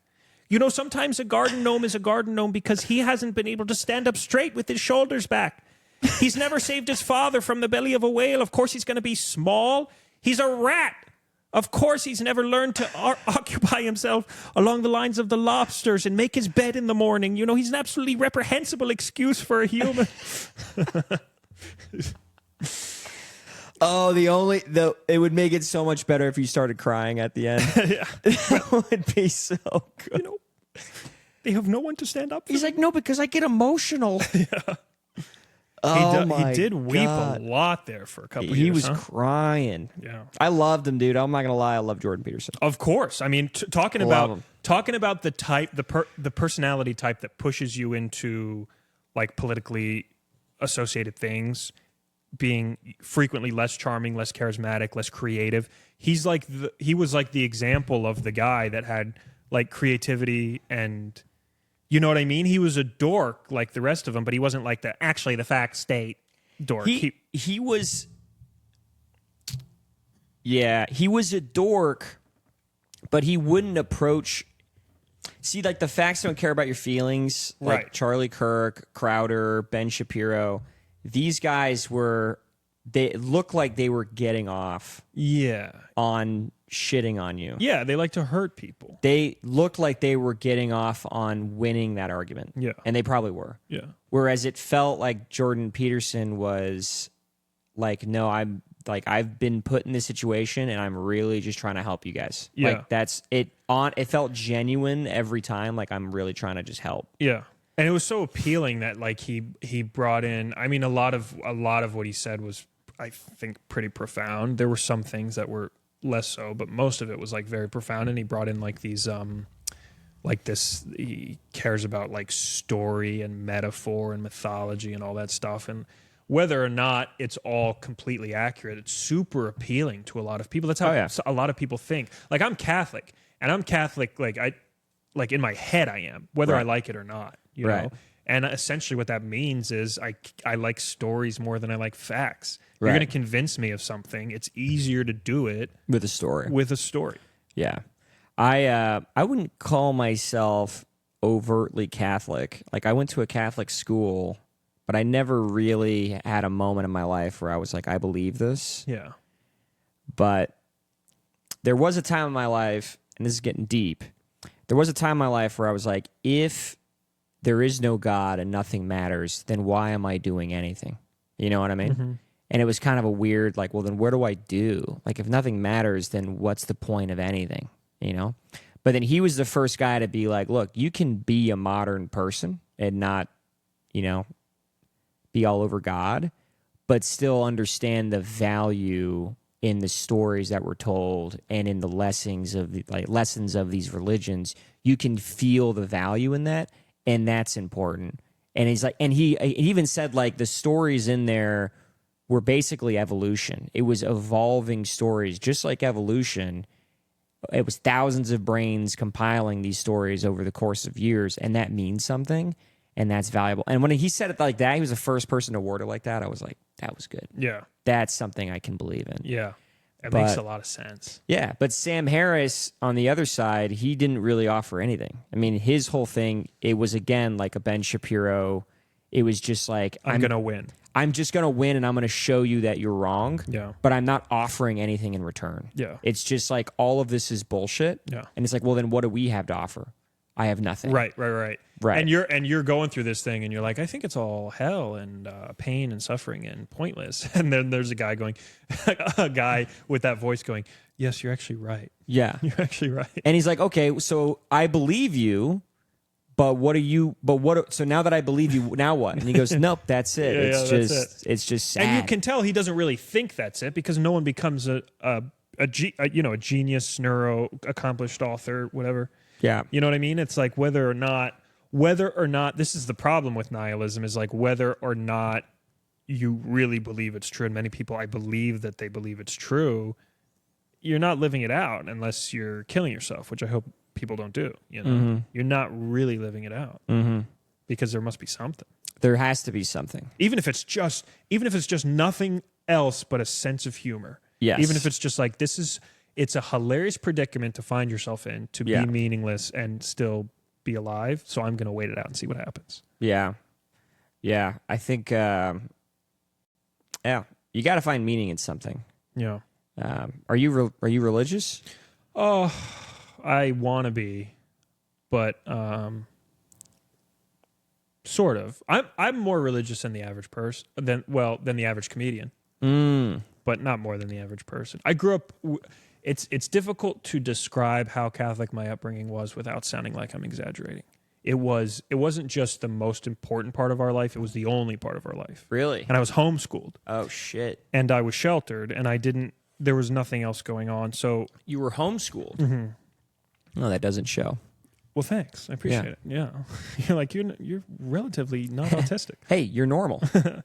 But like, I mean, I've seen, I've told this story on a podcast before. Like, I was an altar boy for a number of exorcisms. Like, I've been like deep in the, that. So I was away from it for Hold on. Exorcisms. Exorcisms, like getting Satan out of people. Did it show? Was the person freaking out? Yeah. Yeah. Oh yeah. Oh yeah. I was holding them down. Really? Yeah. Swear to God. Okay, we're gonna have to take a huge tangent. Yeah, sure. Yeah. Because I now have so many questions. Sure. This is the second Austin podcast I've told this on. But yeah. Oh my No, for sure. gosh. So were they freaking out? This is your personal opinion. Were they freaking out because the devil was in them? Or because there was something neurologically wrong with them? Well, I was 13, 14, Okay. 14. At the time, because of where I was and because of the trust that I had in the people involved, who I still think are good people to this day and doing their best, I fully believe that it was, Satan. If I had to look back on it now, I'm not a mental health professional. I would say that there's a chance that this person was just having a severe schizophrenic episode, the type that you would expect to see Who someone was on the person? 6th Street. Just some guy. I don't know. You didn't know his background, nothing? No. Someone brought him in, like the family brought or him in something? for a diagnosis. Yeah. And, but it's like what you would say. Now you've been in the world a little bit. You've seen some shit. You've seen people on meth. I was a sheltered kid. I was around meth in North Carolina, but I didn't like see it that much. You see this type of thing and you're like, okay, I can see how this could be a thing. So it could have been that. It could have been. Could have been. So you're open to that possibility. Yeah. I don't know for sure though, because there were some other strange things. Well, like what? He would like say things to me about me that other people didn't know. Like what? Just simple 14-year-old shit to try to fuck with me. Like, you like this girl, she'll never like you back. You should be ashamed of yourself for all of the reasons you think you should. He's saying that while he's freaking out like a fish on the fucking table? Yeah. And so That's weird. after that, so to answer the sorry, not to, No, please. but to answer the religious question. So I didn't fucking sleep for 10 years. I mean, the existential terror after that, after believing deeply, not just the possibility, but the likelihood that no matter what choices you make in your life, right or wrong, there's a chance that Satan will still get inside you and ultimately render you incapable of being anything other than evil, which is already kind of a line of spirituality that a lot of people struggle with in the Catholic Church anyway. And then, so I didn't sleep for 10 years. I was mortally afraid, like ready to just in dark places, as you can imagine, And then after that, after college and everything, kind of got away from it all for a while to like do a full flush of like, I'm so fucking tired of being so scared, like indescribably scared. But then very, very similar to what you're describing of going through the whole search for everything and then realizing there's nothing to this.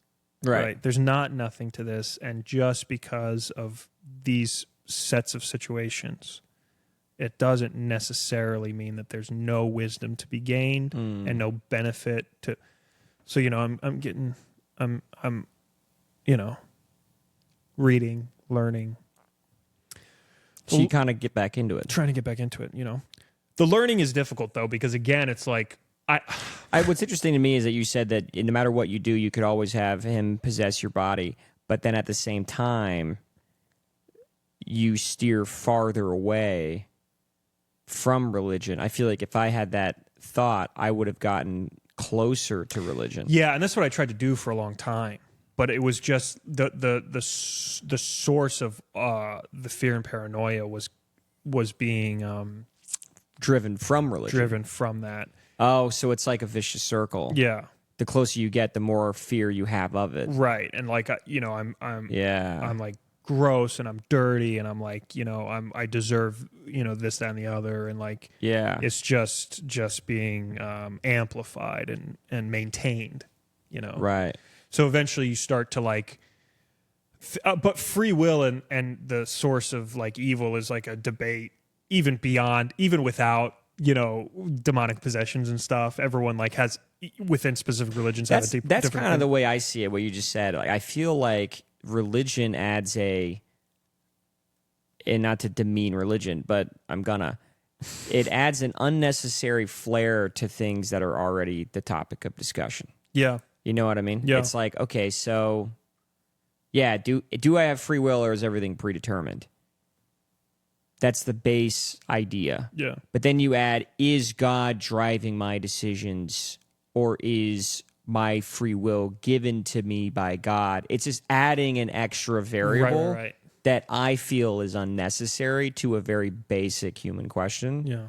And that's where I'm like, I can just cut the meat, Yeah. But I've never really been, like I said, religious. Never even even now after what I said about like, I see the value. I think I still am not religious at all. I just understand like, some things matter. Yeah. And I get that the value of religion in a society, but I just don't think I need to be involved in it. Yeah, I think it's like pretty true for a lot of people now, especially given what we were talking about earlier about the world getting smaller. It's like you can't divorce the fact that what the purpose that religion served for most of human history was guidelines for how to live your life, given how little everyone knew about everything. And I think a lot of people need those guidelines. Yeah. And especially on 6th Street, you animals. Dude. Looking directly at 6th Street. I think the thing is like there's been a lot of people. I think the guidelines help people get to where we are. And then once everybody was on the guidelines and this is kind of like just the Nietzsche idea, the guidelines themselves led to the idea of, but do we need the guidelines? We know how to live now. Like we have it. We're in the pocket. Mm-hmm. But that thought ends up ruining you because then what ends up happening is people go, you don't need the guidelines, just be cool. But then some people can't be cool without the guidelines. Yeah. You know what I mean? Yeah. So, and I feel like that's what Sam Harris's whole argument is. Like, he's like, just be cool. We don't need the guidelines. Right. And then everyone's like, oh, I'll be cool. And then all of a sudden they're drunk at a party and it's like, dude, I said be cool, bro. Yeah. And some people just can't. And that's why they need religion. Yeah, it's true. And people want to need it. That's the thing. Everyone not everyone, but many people assume that the only possible explanation for why you would want to need guidelines is A, stupidity, B, hatefulness, or C, a mixture of both, God forbid. But the reality is that if you're a human being in the world for most of human history, and even now, you're worried about feeding your fucking kids and not murdering your boss because he's such a dick, you outsource everything else. Yeah. I don't have time to think about this. It's like comedians are such fucking little like squirrely little guys that all we do is think about it because we have the ability to think about it because our life is pretty good. Right. But for many people with responsibilities, life is not good enough to spend time figuring out what it is you think about stuff. And, people can criticize that they would outsource their guidelines to something else and abdicate the responsibility of coming up with the morality. But you have kids. How do you find the time to be squirrely? Well, I was already squirrely before I had kids. So it was like a chicken and egg thing. You know what I mean? Do you feel more or less squirrely? I feel a little less squirrely. Not completely less, but a little less. Because you're like, I have a goal. Yeah, it simplifies things. Like you have less time to obsess about yourself. You know, it reminds me, going back to the loan situation, it reminds me of that. And the reason why is like, well, now you have kids. Now you have other shit that you have to deal with and work for to take care of that situation. Yeah. You know? Yeah. And it reminds me of Jimmy Carr. Jimmy Carr said this line. He goes, the thing is, like, people always talk shit about not having kids or like about having kids and how it's expensive and it's a waste. But really what's going on is when you don't have kids, you are playing life on easy mode and you have all this free time to do whatever you want. But once you have a family and other people responsible for you, it makes you lock the fuck in. Yeah. Which is a great argument for having a family. There's a lot of truth to it. I think there is. Yeah. And then, like, look at someone like Louis C.K. He had a whole thing about, like, I didn't really become good until I had kids. Yeah. Because then I was like, all right, I got to fucking step my game up. Yeah. You know? And there's truth to that. So it's true. It's whatever you can do, whether it's kids or not, to spend your time thinking about something other than yourself. Right. You know? Which I think is the baseline for at least men. Yeah. Is to sit around and think about themselves all day. Yeah. Whereas women, I don't think they do that. I think they're always thinking about the future people that they're going to take care of. Yeah. Which is probably why they're way more mature than us. Yeah. It's because we're like, what? Me. We don't even see in that light. Right. You know, we're just like, it's all about me. And then once they're there, then men are like, oh shit, okay, I have to. It's such a funny thing. Your wife sits down to you. Oh shit, you're here. Oh god. Oh my God. I forgot you lived here. Yeah. I don't actually think about you until you're physically in my presence. Yeah. There's truth to it. Sometimes, dude, I'll like wake up. You know, my daughter like come in. You know, she's like, I flew up or whatever kids do. I'm like coming out of like a dream, and I'm like, oh shit, yeah, you live here. Oh fuck, okay, I'll handle Oh this. fuck, I'm not in my 20s. Oh shit. I was just having a crazy dream. It was me. It was Halle Berry. I don't need to get into it. You know Halle Berry? Yeah. She's like, wow, that's crazy. Yeah, it's nuts. How many? You have 2 kids? I have a daughter who's 2.5, and then my son's going to be born in like 2 weeks or 3 weeks. Man, or something. dude.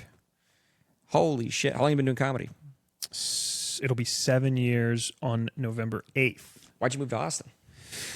Well, because I was hemorrhaging money in Boston. I wanted to continue to do comedy, but I mean, it's actually exactly what we're talking about now. I could not continue to, when I was single or newly married, the amount of money I was making in Boston was fine. Right. But then, dude, it got to the point where my combined monthly rent and childcare expenses in Boston were $6,000. And I was like, okay. I talked to my wife. I was like, I don't want to quit comedy. She was like, I don't want you to quit comedy either. I was like, okay, there's really only one city in the country where I can do comedy with the frequency that I've been doing it here in Boston and not hemorrhage money with the current setup that we have. And we need time to, build an extra business or transition into new things. And I can't just do it overnight. So if we're going to do that, how does this sound? And she was like, I've been wanting to move further south anyway, because she's not from up north, So she was like, this is actually not so bad. Austin worked out. Yeah. Nice. And then, so you have your day job. You don't seem like a guy that's ever worked for an employer then. I have. Oh yeah. I got laid off like within a week of getting here. I was working at Harvard. I studied tuberculosis, infectious disease. And then I got doged. Oh shit. Yeah. And then I got a construction job, which is what I did in high school. Damn, Elon got your ass? Yeah, he got me, dude. That's great. He cut the NIH funding. Or not he, but this cascade of events led to the cut. And then my position was fully NIH funded at the lab. And then... that's right. You went to college for... biology and chemistry. That's right. Yeah. And then... I've been doing research since I graduated. That's right. Besides the Africa thing. And then... So where does someone like you look for jobs? Dude, I've been like looking for like Johnson & Johnson medical device sales types of things. I've been in conversations with people like them. A lot of different medical device sales companies like Arthrex. I've been looking for lab jobs too, but I'm trying to transition out of the lab into more medical adjacent, science adjacent, business stuff. Okay. But in the course of that, we've got our business going, so that's keeping me busy now too. Science adjacent. Well, just like not wet lab research. I don't want to be in wet lab research anymore. What's the ideal situation? $250 million, an island off the coast of Florida where I can ship 12-year-olds. What's the ideal job situation? That's not a wet lab. But it's still doing what you're doing. Medical device sales. That's what I'm trying to get Medical device sales. Yeah. Okay. Like I know a guy that does that. Interesting. Yeah. I'd love to speak to him. I will give you his contact. I know a guy that does that. Yeah. But I mean, I really, I've applied for different sales positions in like SDR and construction companies because I have a lot of background there as well. Really, the ideal job is like dealing with people and daily, just like dealing with people. I just cannot do the Head down at the bench PCR alone stuff anymore. Yeah. I can, but I would rather not. You're a social person. Yeah. Yeah. I would never describe myself as a social person, but I think I couldn't imagine myself doing that either. Yeah. Where you're just not in contact, you're just alone in a lab, just all day doing that. Yeah. Wouldn't be fun. Yeah. I like talking to people. Yeah. AI coming for your job? For medical research? Yeah. Yeah. For a lot of it. Definitely. All of like the data analysis. They had me learn R and Python when I first started. And then within 6 months, they were kind of like, yeah, never mind. Yeah, I remember it was so funny. They were teaching all the truckers to code, and now like nobody needs to know how to code. Yeah, it's like, yeah, that shit went out the window fast. Yeah, but even like the gene sequencing hardware machines are really good now, and it's like it got to the point where I knew them really well, but you're pretty much just loading a sample in there. You have to do stuff to it previously to prepare it, but it's getting to be more and more like with everything. Yeah, I was reading about AI doctors. I'm excited for that. I think that'd be good. Yeah, I'm excited to go on ChatGPT. Yeah. Am I dead? It's a great question. Did you hear about ChatGPT psychosis? Have you heard about this? No, I heard about people thinking they were in relationships and getting really sad when the update came and they lost their husband or wife or boyfriend. Oh my God. People are like heartbroken. People are so gay. Suicidal. That's so stupid. It's crazy. That's psychotic. It's crazy. But apparently the psychosis one is like crazy people will go on ChatGPT and they'll say something. Again, ChatGPT always like affirms a belief that you have. It'll always kind of add a little bit of value to what you're saying, even if you ask it the dumbest fucking question. Yeah. So if you're a little bit crazy and you go in there and you're like, hey, am I being followed? It will say, maybe. You're like, here are the signs. And then it'll be like, this is what it looks like. And then people will be like, yeah, I think I did notice that. And he goes, yeah, you might be getting followed. It's crazy. But I'd like to mess with it and add another variable and be like, hey, chat, are Mexicans following me? And see what it does, because I think it would like its wiring would get a little fucked up. Oh my God, are you seeing the same Mexican on the street corner? Yeah, that you're being followed. Oh my God, that's so funny. Yeah, that's a strange thing that we live in right now. But I love ChatGPT. I use it all the time. I know, me too. Do you think talk shit? Do you think you're using it too much? I think the other day I realized I was using it too much. The other day I was cheating at a game with it. Okay. And I was like, this feels wrong. Yeah. I was playing with my friends, and it's a game called Code Words, where like they have to write a word, and then you have to find. There's like a selection of words, and then you have to pick a word out of any word to combine all those words so that they choose the right ones. Gotcha. And I would put them all in the ChatGPT and be like, can you find a word that correlates all of these words? Yeah. And then it would give me one, and I was like, this is cheating. I feel weird. Yeah. But I just, like, I needed to. I was like, ChatGPT is the perfect tool for this. Win, yeah. And there are certain things I like asking, like the piracy maritime law one. If you Google that, you're not going to get as clean as a response as ChatGPT. Right. So, yeah, I definitely use it. I use it a lot. I tried doing it for therapy. Some people said they were doing it for therapy. I don't think it works. I think it's too like affirming, right? It's too like. It's just not. Yeah, I guess it's too affirming, but it's also like, oh, okay, then I guess I'm right. Yeah. Yeah. It's like, am I crazy? I thought this and this and this and this and this. And it's like, yeah, that's very insightful that you thought that, and here's some things that might help you. And it's like, well, let's be honest. That's most of therapy anyway, I feel. I've Maybe. seen 2 therapists in my life for like probably 6 months each, and I'm sure many of you out there, I know you're fans of the show, like are, challenging, observant people. But it's a lot of it is just kind of like, yeah, your dad is a scumbag. Not that they said that they were, they were good, but it's like, Yeah.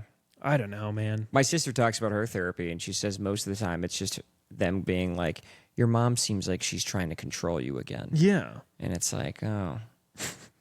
Oh, I suspected. Yeah. That's exactly what I thought. Yeah. Oh, I like therapists and ChatGPT being what's his name from Game of Thrones. Like, yes, my lord. A very profound this observation." Littlefinger? Yeah. Yeah. You are so wise. I think it's kind of some people say it's the best money ever spent, and I'm like, I don't know. I think it's kind of weird. Yeah, no, I'm definitely not going to be that guy that becomes a dad and is like, it's for women and homosexuals. But yeah. But I will say that, like, Women and homosexuals do benefit. No, they do benefit. Yeah, they do need it. Let's be honest. Yeah. I wonder when women are going to get cured of all their illnesses. You see The Sopranos? Yeah. Oh, I love that angle of therapy. Yeah. On a fucking macho gang man. So genius to It do is that. good. But I remember I went and I don't know. I just kind of told them a bunch of shit I haven't been telling anybody. And they were like, yeah, those are pretty normal thoughts, to be honest. Yeah. And I was like, oh, okay. And then they had a meeting with my parents, and my parents were like, you said you don't need to go back. And I was like, all right, that's good. Interesting. I remember I told a guy I really admire. He's the abbot of that abbey. That's the school that I went to. I was talking to him. I was like, is this anything? Is this something? And he's basically like, look, here's the thing that you've tricked yourself into believing is that self-loathing is inherently less selfish than an inflated ego. And it's not. You're still obsessing about yourself. It's Hold just on. That was a bar. Go back and say that slowly. He said that you've tricked yourself into believing that self-loathing is inherently less selfish than an inflated ego, and it's not. You're still obsessing about yourself. Yeah. It's just in the opposite direction. And you trick yourself into thinking that you're being more humble or you're caring more about other people because it's all criticism about yourself. And he's like, the reality is that in both cases, you're just thinking about yourself. The only solution to either one of those problems is to think about other people. Oh, my God. Do you know what I mean? Who is this guy? He's the wisest man. I'm not exaggerating. The wisest man that anyone that I've ever met has met. Like anyone that I've ever introduced to this person. He's an abbot, which is like the boss monk. He's like, the boss of all monks. Final boss monk. Yeah. Dude, that is so good. Yeah. I know a lot of people that could benefit from hearing that. Yeah, it kind of blew me away. I was like, oh, yeah, it's not that it hasn't been hard. It's that I've been thinking, oh, I'm being a good guy for how hard this is. But again, it's just narcissism. Yeah. Yeah, because you're only thinking about yourself. That is interesting. Yeah, it was essentially like a very elegant way of saying, stop being such a fucking pussy. Yeah, exactly. And do something. Yeah. Do something that matters. Yeah. Yeah, my sister, I'm going to say that to her face the other day. Yeah. Do you have multiple siblings or the Just one. My sister. She lives right up the street. Oh, cool. Wait, Yeah. where are your parents? They live farther up the street. Oh, no shit. You Yeah. guys are all here. I had no idea. Yeah, That's cool. we're all here. That's great. We moved here in 2006. Very cool. 2007, something like that. Been here a hot minute. So I'm like, went to high school here. I would consider myself a local. Yeah. But can't say born and raised. Sure. Born in California. But my mom just came here to learn English, and she met my dad at some party, and they hit it off. 4 months later, they're married. I think 6 months later, she's pregnant, and then that's my sister. Wow. And yeah, been together ever since. That's cool. Yeah, That's great. Everyone in one little locale. little locale. It's kind of nice because all my family, like extended families in Brazil, Yeah. so it's a perfect separation Yeah. where I don't have to deal with family drama and Just bullshit. the one yearly thing. Yeah, and my dad had like no family. Yeah. Basically, he was kind of a loner. So Does he super speak nice. Portuguese? He does. Not a boy, dude. Yep, learned it at 40 years old. Wow, that's tough. He goes there, he speaks with everybody. They're like, dude, Kevin, he knows what's up. Kevin. Dude, Watching them trying to pronounce Kevin is the funniest fucking thing in the world. They're like, Kevin. Kevin. Yeah. Kevin? Yeah. Because that's not a Brazilian name at all. When they named me and my sister, they were like, we got to give you guys names that would work both in Brazil or the United States, just in case you want to live in Brazil. Yeah. So I was Eric, and then my sister got Sonia. Sonia's good, yeah. Yeah. Do you know what is with this Brazilian tendency to add son on the end of a name? Like have an English name and then add son. So like I'm Andrew and everyone just calls me Anderson. You know, Anderson, Edson. Everything is son. You know what I mean? Yeah. That's interesting. There's more examples that I can't think of, but I thought of Edson immediately. I have an uncle named Edson. Trying to think of like Wilburson. People will be like Wilburson. It's like, what is this? This is not Portuguese. They do that. They do that for like a lot of stuff. And it doesn't seem like a Portuguese thing to do. Yeah. But they definitely do that. Yeah. But I can't, like every one of my cousins is a Fernando or a Bruno. I have a Fernando. Dude. Yeah. It's like 50% of the country, Fernandos and Brunos. Yeah.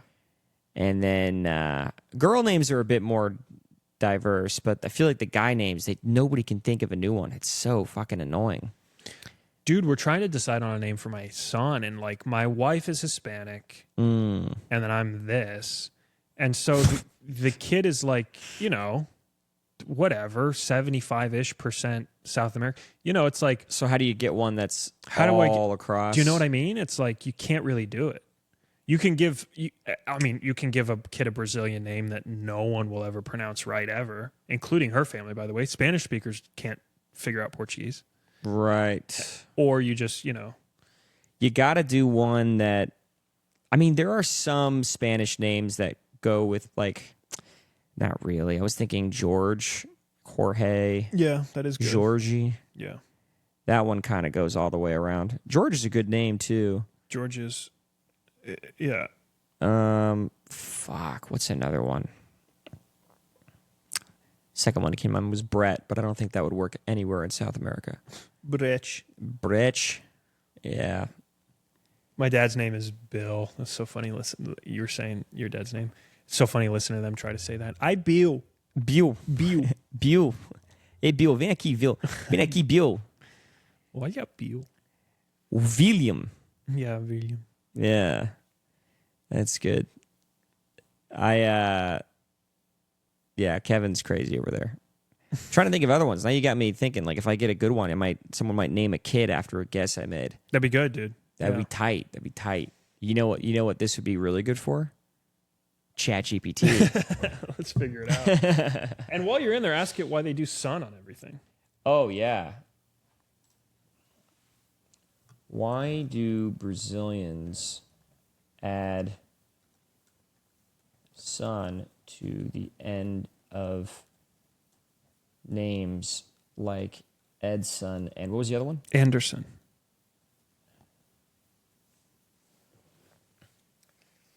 It's a really interesting observation. Oh my God. Thank you.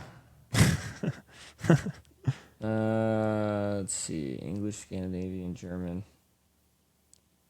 Same meaning instead. Hobson, yeah. I know a lot of Hobsons. A stylish suffix.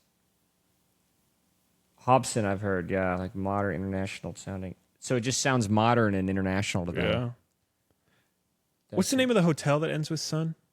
There's a hotel. Madison? No, there's another one. But I knew a Brazilian guy named after that hotel. Damn, I pulled Madison out so fast and that wasn't it. That hurt my feelings. What was the other one? Names for a boy that would work in Brazil, USA, and Cuba.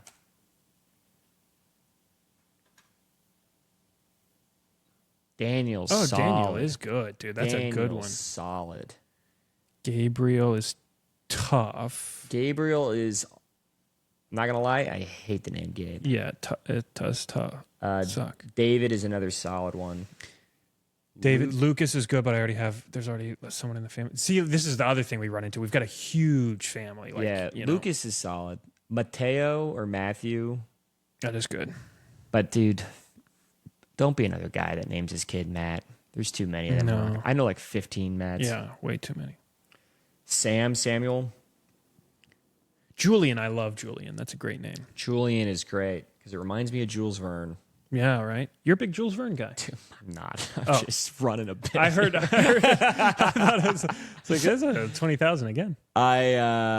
It's just Thiago Enzo. I love Victor. I think Victor's so cool. Victor's a great name. I think Victor's fucking sick. I always wanted to name a kid Felix. I always thought that would be a cool name. Felix is great. Enzo is really badass. Yeah, you go up to people, you're like, "What's up? I'm Enzo." They're like, "What's your last name?" Vickers. Okay. Enzo Vickers. Enzo Vickers. That would be a pretty tight name. It does slap, dude. That does. I forgot about the last name. Enzo Vickers. That kid Vickers is strong. It's a strong name. Vickers is very strong. I was actually going to even ask you, like, someone must have made that joke already. Yeah. You know what I'm talking about. yeah. Hey, they hit the hard R every time. Yeah, they hit the hard R on that just to feel alive. It's like smelling salts, that name. I like doing black shows. Yeah. Give it up for Andrew Vickers. Give it up for Vickers. Now I have to do Daniel Vickers, David Vickers, Lucas Vickers, Matt Vickers. Ooh, that did sound good. Matt Vickers. Matt Vickers did sound good. Victor Vickers would be so cool, dude. Victor Vickers. Victor Vickers. That's like, dude, he could, if Victor Vickers did the line. What? Go ahead. If he did the line for V for Vendetta, where he does everything with a V. Yeah. That'd be so sick. Yeah, he sounds like a villain from one of the Mad Max movies. Yeah. As Victor Vickers. Victor Vickers. Yeah. It's like a Dr. Doom or something. Yeah. Julian Vickers is okay. Alex Vickers. Enzo Vickers still is like. It does. That sounds like a DJ. Give it up for Enzo Vickers. Enzo Vickers. Mr. Worldwide. That's good. That's good. Those are good guesses. These are some good ones, dude. God bless ChatGPT. Yeah. Here, and then we can just be like, give me more. Got it. Felipe, Raphael Vickers, Mario, absolutely not. Oh, that sucks. Yeah, Elias, Damien. So yeah, it's like already I've got a nephew Damien, a nephew Max. I've got cousins. Simon. Emiliano. Ooh, I like Simon. Simon Vickers. Simon is cool. Yeah, I like that. Oh, that's me. Oh, there you go. Oh, it knows it's you too. That's why it did the face. Oh, that son of a bitch. Interesting. I actually don't like that. Yeah, dude. I'll be honest with that. you. I started. So when I realized that it remembered me, now I like ask innocuous questions, things like this, and it says, "Do you want me to package this into a bit?" And I'm like, "No, I've never asked for help writing a joke, but I wrote my comedy bio with ChatGPT, and so now every time I ask a question, it's like, this is a great idea for a bit." I'm like, stop doing this. Oh, stop it. No, that's so funny. I've had mine do that before, where it's like, if you're trying to make a bit out of this, I'm like, oh, what the fuck? Because I won't lie, I have bounced ideas off of ChatGPT before, but I'm sure everyone has. Well, it's got to be good. It's got to be good to like, think of different angles, even if what it says isn't funny. You know. Yeah, then you have to. Yeah, I like to plug things in there and be like, how do I make this shorter? Yeah, that's huge. That's a big one. I'm bad about that, dude. My bits are so wordy. Everything is so like to get a bit to where it's just like, the normal amount of words you would have to use is like a struggle. Dude, I think when did you move here again? December. I think I saw you sometime in like April or something, and you were at Creek doing the open mic. Yeah. And you did this That's bit. where we met. Yes. Yeah. You did this bit about child porn only being child porn when an adult sees it. Yeah. That is the funniest shit I've ever. I was like blown away. I was like, that's fucking hilarious, dude. Yeah, thanks, that's man. So good. It's crazy. It's one of those that like comics love it, and it's just will never work in front of normal people. Because the bit is like my buddy who's a high school teacher found out that there were like kids that film themselves so they're all underage, and he's like, I got to confiscate it. That's child porn. I was like, it's only child porn once you confiscate it. Yeah, and Yeah, comic. It's just No, I think that would work. You have to be way cheeky with it. Yeah. And just kind of get through it fast. But I think that works. I think that's so fucking funny. I gotta throw it in there. If you do it quick and not like linger to the point where it's weird. I have one like that where I say like having a dog has changed my relationship with the word walk because that word's a lot like the N word now. I just avoid it. Yeah. And then I kind of talk about how people come over and they say the word walk and I have to pull them aside and be like, it's really not appropriate. And comics will come up to me and be like, that joke is so good. Yeah. But then I'll done it at shows and people are looking at me like you're conflating a dog with a black person and that's wrong. Right. And I'm like, but it's fun. But like, can we not think of it that way? Like, but like, imagine I didn't do that. Yeah. Is that funny? Imagine it didn't make you feel that way. Just pretty cool, right? Like that's a cool idea, right? But oh man, yeah. I had a woman actually with that joke. I was visiting Boston. It was around April because I went to the Boston Comedy Festival back and did shows again as I was visiting, and I did that joke. It was a weed show, and weed shows, as you know, suck. Mm-hmm. Everyone's so high. No one really it's a bad thing. The laughing's off. Yeah, everything is strange. Yeah. And I did it, and she got so upset that she got up to leave. And then that ruined the vibe way worse than anything I had said because, you know, everyone's so, like, out of their minds. So then I just spoke. What part did you get upset?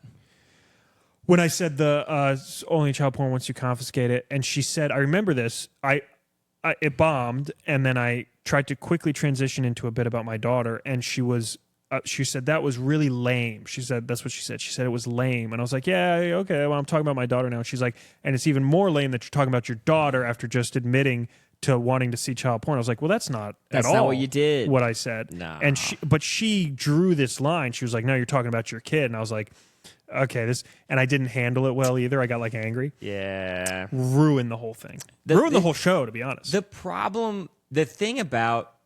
Here's the thing about that joke, and this is my 2 cents. It is a great joke, but it's one of those jokes that, like, you ever see specials of the big guys and they're doing a joke and they're like, this one's going to be the crazy one. Yeah. It's literally that, where it's like, it's such a good joke, but it's going to make some people be like, what the fuck? Yeah. But it's so good. It's so fucking good. We'll keep it in there, dude. You got to keep it in because it's genius. Because it's so true and it's perfect. And it's like I don't know. I watched Sam Morril a bunch yesterday, and he does a bunch of like standard dating stories and jokes. And then he goes, you guys seem cool. I'm going to just drop a bunch of crazy ones now. And then he just does like 10 minutes on abortion and like the craziest dead baby jokes you've ever heard. And you could see people being like, fuck it. Yeah. But they're laughing because they're like, okay. You know. Well, that's my main problem right now, and I think that's the main problem of a lot of people that are, you know, 5 to 7 to 8 years in, where you're fine, you're good, you're as good, like hopefully you're good, you know, like you're reliable, but now you got to transition into being, you know, unique and having your own voice and all that bullshit. And right now, a lot of what I'm doing up top is self-deprecating because I genuinely like writing that type of stuff, and I find it funny, and it's kind of sweet, and it's kind of like, you know, it's like this kid might be a little gay. What's going on? You know, there's a little something, and everyone's like, he's charming. And then I'll do that one, or I'll do like this these other couple dark ones I have, because I also genuinely thought that was funny when I was writing it. Right. And then you can see their faces be like, oh man, we thought you were a sweetie. You know, it's like they don't know me, and they're like, oh, you know, that's funny. So I guess the question is, how do you bridge sweetie with like dark and twisted? Something acerbic. Yeah. Yeah. How do you bring those two worlds together where you're the cutesy dude that's like, oh, this guy wouldn't hurt a fly, but you also are like, but I have some crazy shit. Yeah, I don't know. That's the $1 million question. Bless you. Ooh, excuse me. Maybe you start dark and twisted. Yeah. You know, if you come out crazy, and then you bring it down to like, no, but I'm a wholesome guy. Yeah. That might be the way, instead of like luring them in with a mask. Yeah. That's probably true. You know what I mean? True. You start insane, and they're like, "Damn, this guy's nuts." Yeah. And they're like, and then later on they go, "You know, but he's kind of sweet." Yeah. Yeah, you do the opposite of the Weinstein. You Yeah, do the exactly. Steen wine is you what I show call up it. with your dick, but then you're like, hey, but I'm a person and I have feelings. Yeah. Speaking of showing up with my dick, I haven't been looking at the camera. I'm just showing a lot of leg to the fans. It's so funny how much that happens where people are like, man, I'm getting a lot of leg on this camera right now. I'm doing that. Yeah, What's I up, guys? pointed that there on purpose, brother. This is all on purpose. Sexy. Getting them legs. Cool. Questions. You want to do the questions? Yeah, let's do the questions, dude. Hell Let's do the questions. Some of these are a culmination of things I found on Reddit. Top 10 interview questions of all time. fuck yeah. Google interview, Facebook interviews, and whatever I was thinking of at the time. Mm-hmm. And at the time, I mean 3 hours ago when you were an hour away. So, in 3 hours, everyone closest to you will be given $3 million each. What's your move to get a piece of that pie?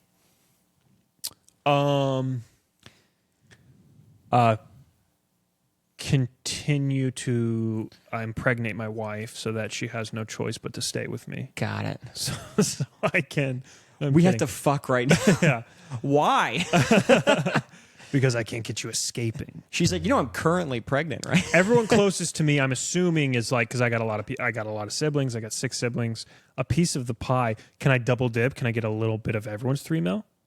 I assume so. You can, but like the thing is what do you say? Like if you have a sibling? I got 6. I got 5. There's 6 of us. Fuck, dude.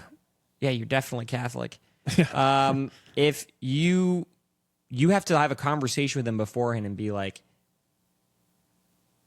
if you won $3 million, like you would hit me up, right? Yeah. That's not the angle I would take. The angle I would take is to try and angle? assert some dominance. So I would have a conversation with them ahead of time. I'll be like, here's the thing about what you did when we were. Do you remember when we were 9? Yeah. Right? And I had to go in and I had to take a bath. And you came in and you went like, I'm gonna tell everybody. Yeah. I'm gonna tell everybody. I'll go full Mossad on them. Is what I'll do. But they don't have the money yet. Yeah, I'm just saying. I feel like if I won money now, I'm not giving it to you. Okay, but so here's the conversation. So I go in and I say, hey, do you remember when we were 9? And and they're like, yeah, that was funny. And I'm like, yeah. Yeah, and I tickled know. your dick? Yeah, I don't know, man. I don't know. It's just something strange about it. What do you mean? What's strange about that? Well, I mean, would you be happy if like a lot of people found out about that like now? Because you're older than me. Here's the thing: you're older than me, and you were significantly older than me. How much older was I? You were 37. No. Oh shit, dude. So, and then I say this. I go. So here's the thing. I'll always be here for you. Yeah. But if it were me, I wouldn't want anyone to ever know that. Anyway, good night. I'll see you tomorrow. Okay, good and then night. I leave. And then they skid it and they go, fuck. And then they'd win that money and be like, man. And then I show up and I'm going, hey, what's up? Yeah. And they're remembering it. And I'm like, you coming in fast. I come in with the blackmail. The blackmail is an interesting angle. I don't know if I would go in the other way. You're going. See, this is you showing your dark side again. Yeah. See, the way I would do it is I'd call my sister and I'd be like, Sonia, I just want to let you know, like, we spent our lives together, and I never really told you this the way I should, but, like, you mean so much to me, and I appreciate our friendship and our siblinghood, and I just want you to know, like, I'm always there for you no matter what you need. Like, I'm going to tear jerk this bitch. Yeah. She's crying by the end of this phone call. Yeah. And then 3 hours later, she's still emotionally so fulfilled that when she wins that money, she goes, Eric, this was a sign from God. Yeah. Yeah. See, my cynicism is that I think if I take that angle, they're going to know that I know something. And but you think they won't. wouldn't with your angle?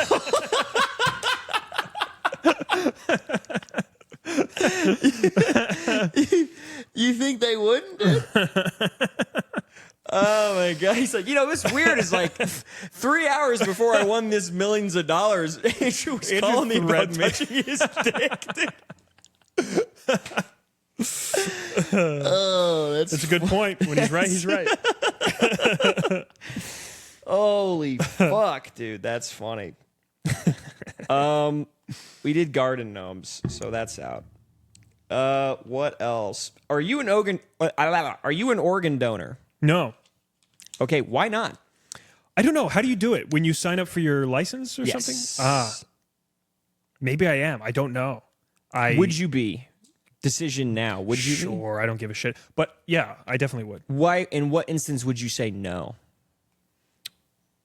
Was there any reason why you wouldn't want to be one? Yeah, like when I was younger, I thought that when they took your organs, they gave it to gypsies, and I didn't want that to happen. I didn't know.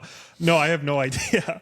I don't think there's any situation in which I wouldn't, right? You almost got a real spit take out of me. That would have been phenomenal. It's like seeing I don't know my blood type, though. That's the thing. Like, You don't? No, I went to the doctor for the first time in my life. That's crazy. A couple months ago. I know I'm A. I should find out, huh? I think I'm A something. It might be A positive. Does that influence whether or not you're allowed to be an organ donor if you're not donatable? I think depending on the blood you have, like if you have super valuable blood, people like that, they go to the blood bank every week and they just donate because it's like a good thing to do. Yeah. But I think I would do it. What would be a good reason not to be an organ donor if you're a smoker? so here the gypsies wasn't far off.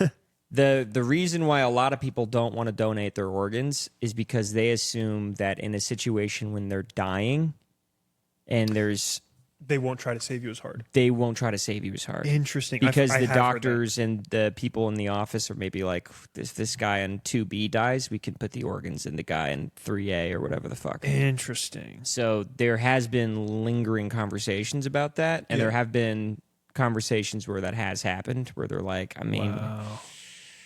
let him fucking die. Yeah. You know, that has been a thing. That's crazy. I have heard that. That's nuts. Yeah. How many people are dying at the same time? Yeah, I guess a lot. I don't know. But, I mean, at the same time. Now I'm not doing it anymore. Yeah? Yeah. Convinced? No, dude, I'm convinced. All right. I'm like, so the point of that question was to convince you to not be an organ donor. yeah, I mean, here's the thing. Like, you really tapped into the inherent paranoia that and suspicion that I already have about the world. Yeah, fuck them, dude. That's good, dude. Yeah. Yeah, fuck big hospital. Yeah. That shit's gay. Yeah, dude. Let's see. Would you rather be a cow or a badger? Why? I'd rather be a badger. I don't want to get eaten. I can kind of like dig around and fuck and fight things. Yeah. You're carnivorous. You can get little mice. You're also in those charming little Beatrix Potter stories. Mm-hmm. You ever seen Beatrix Potter? It's charming. Sounds like a lot of work, though. Yeah, more work than A cow? I don't know, man. Like if you're a cow, here's the Cow, you're chilling. possibilities. You are chilling, but here's the possibilities. Either you're chilling, like where you're out there and you're just eating grass, and then eventually you get slaughtered and eaten. Well, you're a cow, not a bull. So you get your tips milked every day. You're valuable. You're good. Nobody's cutting you up. I don't think I want to be domesticated. Here's the thing: if the question is ever, would you rather be this type of animal or this type of animal? I think I'm always going to choose the non-domesticated one. Not because I don't think that domesticated life is better, but because I think if I'm going to go through the trouble of becoming an animal, I want that extra zhuzh, that extra adventure. I want to feel what it feels like to be back. To be real primal. To be back in the world. You don't want to be domesticated and 'Cause I am right a now. stupid animal. Yeah, because I'm you are domesticated right domesticated now. now. That's a good point. Yeah. And I respect that. I know what it's like to be a cow already a lot more than I know what it's like to be a badger. That's perfect. Yeah. Bow tie on that. I didn't write this one down, but I saw it when I was scrolling, and I think now might be an appropriate time to ask it. If all animals could talk, what would be the most racist animal? The dogs in China would be very racist. Yes, they would be. The dogs in China would probably be the most racist, but the most racist species globally would be birds because they can see everything. So they can see all the dirty shit that everyone's doing. Birds would would be. know. I could see that. Yeah, birds can see. Birds have opinions based on, even if birds are hateful, which let's be honest, they already are. I don't like birds' attitudes. I don't like the way they look at us. But they would be hateful based in information. I like seeing the birds on the highway, like on the lamps. Yeah. And they look down at the cars, Spying. and they're just staring at us like, look at these fucking... Yeah, I mean, birds see how everyone drives. Yeah. They're going to be racist. Like, look at these motherfuckers all day just in their little rat race down there. That is, I could see that. I could see it being birds. Birds would be the most racist. Also, birds have race. more than a lot of other animals do, right? Who do you think is the highest race of the birds? The bald eagle. He's Oh, American. Yeah. He's got a white he's head. 1%. He's the 1%er. He's the 1% for Yeah. sure. And then the bottom has got to be grackle. Yeah. Yeah, grackle. Yeah, like ravens are kind of cool. They're kind of cool, like they're streetwise, they're smart. They're, Ravens, I think Ravens would probably get mad respect. From me, at least. They would. They're very cool. They're savvy. Yeah, ravens are high up there. Dove, pretty good. Dove is like an elegant, like aristocratic woman. Dove is Adele. Adele is a dove. Hummingbirds are these little natty professorial New England couples that like garden together and get dirty all the time. They're really a pain in the ass. Oh, I love that for hummingbird. What else? What other bird? A seagull? A seagull is just a townie from Revere, Massachusetts, or like from Long Island. It's just some chick. She smokes cigarettes. She wears leopard print pants. She has big hoop earrings, dark eyeshadow, a messy bun up on the top of her head. She's screaming at her brother in an IHOP or a Dunkin' Donuts. And she's racist. She's saying the N-word all the time in public. She wears Uggs. Do you know when like one of these girls, she's wearing leggings like yoga pants, but they're so old and they started to pill. Yeah. They started to do the pill and the butt is sagging. Like the butt of them is sagging down the back. That's a seagull. That's a seagull. Yeah. Oh, that was a journey. I loved that. Oh man, that's good on birds. Let's move it. Do you have a ghost story? Well, yeah. I mean, the exorcism one. The exorcism one is good. Yeah. Beyond that. So what happened at the end of the exorcism? He just he woke up and he was like, "Guys, that's what I needed." He goes, "My bad." Wow, I feel a lot better. Here's the thing: wiping holy water off. I mean, I was being crazy. I think we can all agree that was wild. Yeah, that was crazy. No, dude, I had some. There was some times in Africa where I would I would get bored, It's like, you kind of don't have anything to do after you finish teaching. I got in really good running shape. I hadn't been in that good running shape since high school. I ran like 8 miles a day or something. Yeah. And I used to run up there in the bush. And dude, sometimes it would be like late.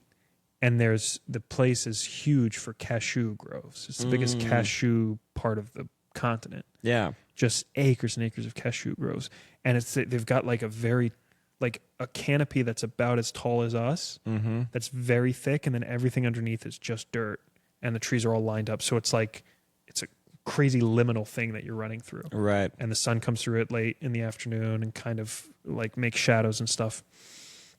I would run through there, and every once in a while there'd be someone out there, and they would kind of like come out from behind a tree and scare the shit out of you. But then other times I would just like feel like, damn, I'm uncomfortable. Yeah. And I don't know why or how. Like you got that feeling that someone's looking at you? Yeah. Oh, yeah. Yeah. A lot. It's crazy. They say that it's an actual scientific phenomenon that when someone's staring at you, you can sense it. You can feel it. For some reason, there's after all the studies that they'd be like, people can generally tell. That's crazy. Isn't that weird? Yeah, there's something strange about it. That's the kind of shit that like we know a lot about science, we know a lot about evolution, we know a lot about the way the world works and physics and all that, but there are some things where it's just like, what the fuck is that, dude? Yeah. That's crazy. How much cash do you have on you right now? $6, I think. 5, 6, 7. Why, do you have a gun? No. I'm not sure why. I just I saw that question and I was like, yeah, I like that. That's fun. I have $7. I knew it was $6 or $7 because Zyn is now no longer. It hasn't been for a couple months, to be honest, but I got used to them being like $6.59 or whatever. Now they're like $8.50, and I used to just always have. So you gave him a 20? Yeah. And you bought a piece of gum also? Yeah. I used to just always, but I used to always just be able to have $7. Did I nail that? You bought gum and a Zyn? No, I bought Doritos. Doritos. Oh. Are you hungry? I'm a salty snack type of guy. Dude, Doritos go hard. Cool good. Ranch? I like the purple ones. What's the purple ones? The Mexican Fiesta? Yeah, that one. Yeah, that's good. Yeah. Yeah, I'm glad I asked that. Yeah, that was fun. Yeah. Hey, this is just good Christian fun, dude, that we're having. Is just it's good solid shit here. Yeah. I'm going to skip that one. The last one was, I wanted you to do a Jordan Peterson impression. So we nailed that. And that was all of them. Dude, fuck yeah, dude. That was fun. That was fun. good. We are at the 2-hour mark. Beautiful. This is a pretty good stopping point. Do you want to call it? Yeah, why not? Let's call it. I'm easy. Goodbye forever. Bye.